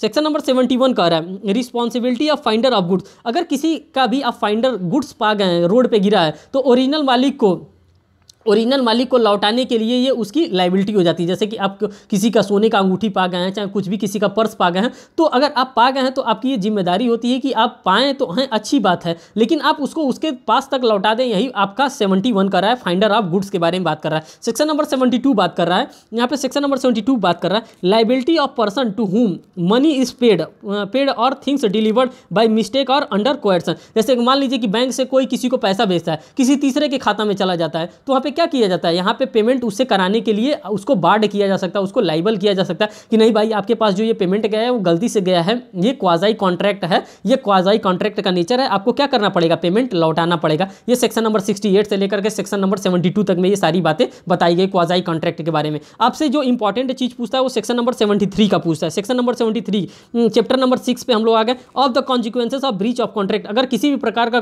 कॉन्ट्रैक्ट जो होता है ब्रीच हो जाता है तो उसके लिए हम लोग क्या कर सकते हैं, देखिए कॉम्पनसेशन फॉर लॉस और damages caused by the breach of contract. अगर कोई भी कंपनसेशन होता है, लॉस हो जाता है, डैमेजेस होता है, ब्रीच होता है कॉन्ट्रैक्ट का, तो हम लोग किस प्रकार से उसको कंपनसेट कर सकते हैं। देखिए सेक्शन नंबर 73 आपके लिए इंपॉर्टेंट है। मैं इसको थोड़ा सा डायग्रामेटिक फॉर्म में मैं आपको बताना चाहता हूं क्योंकि ये आपके लिए इंपॉर्टेंट है। अब यहाँ पे सेक्शन नंबर 73 को हम लोग देखते हैं। सेक्शन नंबर 73 को हम 3 पार्ट्स में इसको डिवाइड कर रहे हैं। पहले पार्ट फर्स्ट में इसको पारा फर्स्ट कर दें या पार्ट फर्स्ट कर देंगे, फिर पार्ट सेकंड कर देंगे, फिर पार्ट हम इसको थर्ड कर देंगे। जो पार्ट फर्स्ट में हमारा बात की जा रही है वो संविदा भंग, ब्रीच ऑफ कॉन्ट्रैक्ट के बारे में, ब्रीच ऑफ कॉन्ट्रैक्ट के बारे में बात की जाती है। जो सेकंड हमारा बात की जाती है वो रिमोटनेस डैमेजेस की बात की जाती है, रिमोटनेस डैमेजेस की बात की जाती है। आप बेयर एक्ट खोल के, जब हम सेक्शन 73 आप पढ़ेंगे तो आप बेयर एक्ट खोल के पढ़ेंगे क्योंकि मैं भी बेयर एक्ट से बता रहा हूँ। और जो पार्ट थर्ड में आपको बताया जा रहा है यहाँ पे क्वाजाई कॉन्ट्रैक्ट के बारे में बात की जा रही है, क्वाजाई कॉन्ट्रैक्ट के बारे में यहाँ पे बात की जा रही है। अब पार्ट फर्स्ट में जो बात की जा रही है, जो ब्रीच ऑफ कॉन्ट्रैक्ट के बारे में भी बात की जा रही है, इसको हम लोग 2 पार्ट्स में डिवाइड कर देंगे। एक ऑर्डिनरी लॉस में बात कर देंगे, ऑर्डिनरी लॉस में बात कर देंगे, और एक प्रोबेबल लॉस में बात कर देंगे कि आपका ऑर्डिनरी लॉस क्या हुआ था, प्रोबेबल लॉस क्या हुआ था। ये 73 का पार्ट फर्स्ट बता रहा है। 73 का पार्ट सेकंड ये बता रहा है रिमोट डैमेजेस के बारे में, मीन्स कि इनडायरेक्ट डैमेजेस के बारे में बात किया जा रहा है। इनडायरेक्ट डैमेजेस में अगर कोई कंपनसेशन नहीं देना होता है। इनडायरेक्ट डैमेजेस वो होता है कि एक बैंक वाले के यहाँ से आप लोन लेके आए, बैंक वाला आके कहने लगा कि यार आपने लोन नहीं दिया, मैं उसके लिए डिप्रेशन में आ गया, मैं बीमार पड़ गया तो मेरा हार्ट अटैक हो गया, मेरा हार्ट अटैक होने के बाद से मैं इतना दवा कराया, उसका कंपनसेशन कौन देगा। तो भाई वो तुम्हारा सर दर्द है ना, मैं थोड़े नहीं उसका कंपनसेशन देने वाला हूं। तो ये जो आप बात पारा सेकंड, जो पार्ट सेकंड में जो डैमेजेस की बात की जा रही है वो रिमोट डैमेजेस की बात की जा रही है, इनडायरेक्ट प्रकार का डैमेजेस नहीं होता है पार्ट सेकंड में। जो पार्ट फर्स्ट में जो हम लोग डैमेजेस की बात की है, जिसमें ऑर्डिनरी लॉस की बात की जा रही है और प्रोबेबल लॉस की बात की जा रही है, प्रोबेबल लॉस की बात की जा रही है, इसमें डैमेजेस लेने के लिए आप क्लेम कर सकते हैं। लेकिन जो पार्ट सेकंड वाला है, जो रिमोटेज डैमेजेस है, इसमें से आप क्लेम नहीं कर सकते। जो पार्ट थर्ड होता है क्वासाई कॉन्ट्रैक्ट, यही एग्जामिनेशन में पूछता है, क्वासाई कॉन्ट्रैक्ट, जो कि सेक्शन नंबर 68 से लेकर के सेक्शन नंबर 72 में डिफाइन किया गया। इसमें कंपनसेशन आपको देना पड़ेगा। अगर कोई नेसेसिटी के तौर पे आपका सामान रिसीव किया है, उसको आपको पेमेंट करना पड़ेगा। आप 69 में कोई जोमेटो वाला आया था, चाहे बिग बाजार वाला आया था, डिलीवरी दे बच्चा था, उसने 1000 रुपये लेकर दूसरे से अंकल से सामने वाले से दिया, तो आपको आकर के उसमें पैसा देना पड़ेगा। यही पार्ट थर्ड में ही क्वाजाई कॉन्ट्रैक्ट के बारे में बताया गया। यहाँ पे कंपनसेशन, यहाँ पे लाइबिलिटी सेक्शन नंबर 68 से लेकर के सेक्शन नंबर 72 के बीच में अगर आप फॉल कर रहे हैं क्वाजाई कॉन्ट्रैक्ट में, तो आपको पैसा वहाँ पे पेमेंट करना पड़ेगा। सेक्शन नंबर 73 यही बात बता रहा था। अब फिर हम आ जाते हैं सेक्शन नंबर 74 पर। देखिए सेक्शन नंबर 74 आपका क्या कह रहा है। 73 मैं आशा करता हूँ आपको समझ में आ गया होगा। 74 आपका क्या कर रहा है, compensation for breach of contract where penalty stipulated for. अब किस प्रकार का पेनाल्टी यहाँ पे दिया जाएगा, जैसे कॉन्ट्रैक्ट में एक अमाउंट लिखा जाता है, जैसे कॉन्ट्रैक्टर के अंदर लिक्विडेटर कर दिया जाता है। लिक्विडेटर किस तरह से किया जाता है, by way of penalty by assurance के लिए। जैसे कि आप मान लीजिए कि कोई कंपनी में, प्राइवेट कंपनी कोई ज्वाइन करते हैं, जब जैसे ही प्राइवेट कंपनी ज्वाइन करते हैं तो वो आपको सैलरी कितना देता है, वो मात्र 20,000 रुपये का आपको सैलरी देता है। और ये शर्त रख देता है कि अगर आप 2 साल के अंदर हमारे कंपनी को छोड़ रहे हो तो मैं तुमसे क्या करूंगा, मैं तुमसे 15 लाख रुपए मुआवजे के रूप में लूंगा। इस प्रकार का कोई भी कंपनी आपसे लिक्विडेशन नहीं करा सकता है। आप उसको कोर्ट ऑफ लॉ में चैलेंज कर सकते हैं। इसलिए नहीं करा सकता है क्योंकि उसका कोई हक ही नहीं बनता। यार 20,000 रुपये महीना दे रहा है, अगर आप 2 साल के अंदर आपको मजबूरी आ जा रहा है, आपको कंपनी छोड़ना पड़ रहा है, तो आपसे वो 15 लाख रुपये लेगा, मीन आपको गुलाम बना दे रहा है, आपके फंडामेंटल राइट का वायलेशन कर रहा है। इस प्रकार का सेक्शन 74 बता रहा है आप नहीं कर सकते हैं। Compensation for breach of contract where penalty stipend for, आपसे पेनाल्टी लिया जा सकता है, अब इतना एक्सेसिव पेनाल्टी नहीं लिया जा सकता है।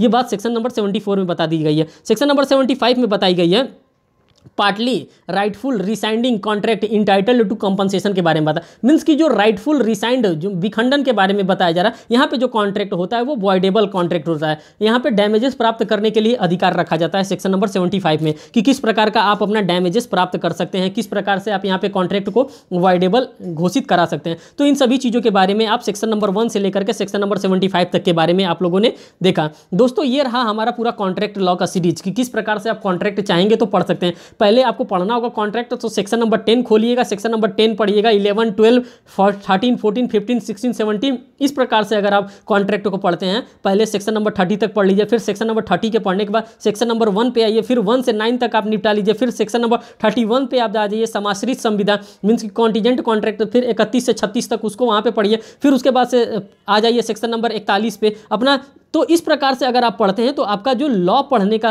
नज़रिया होगा वो आपका बदल जाएगा और आप आसानी से अपना लॉ को कवर कर सकते हैं। और ओरिजिनली कहें तो कॉन्ट्रैक्ट लॉ इसी तरह पढ़ना ही चाहिए। कूद कूद के जब तक आप नहीं पढ़ेंगे तब तक आप कॉन्ट्रैक्ट लॉ को समझ नहीं पाएंगे।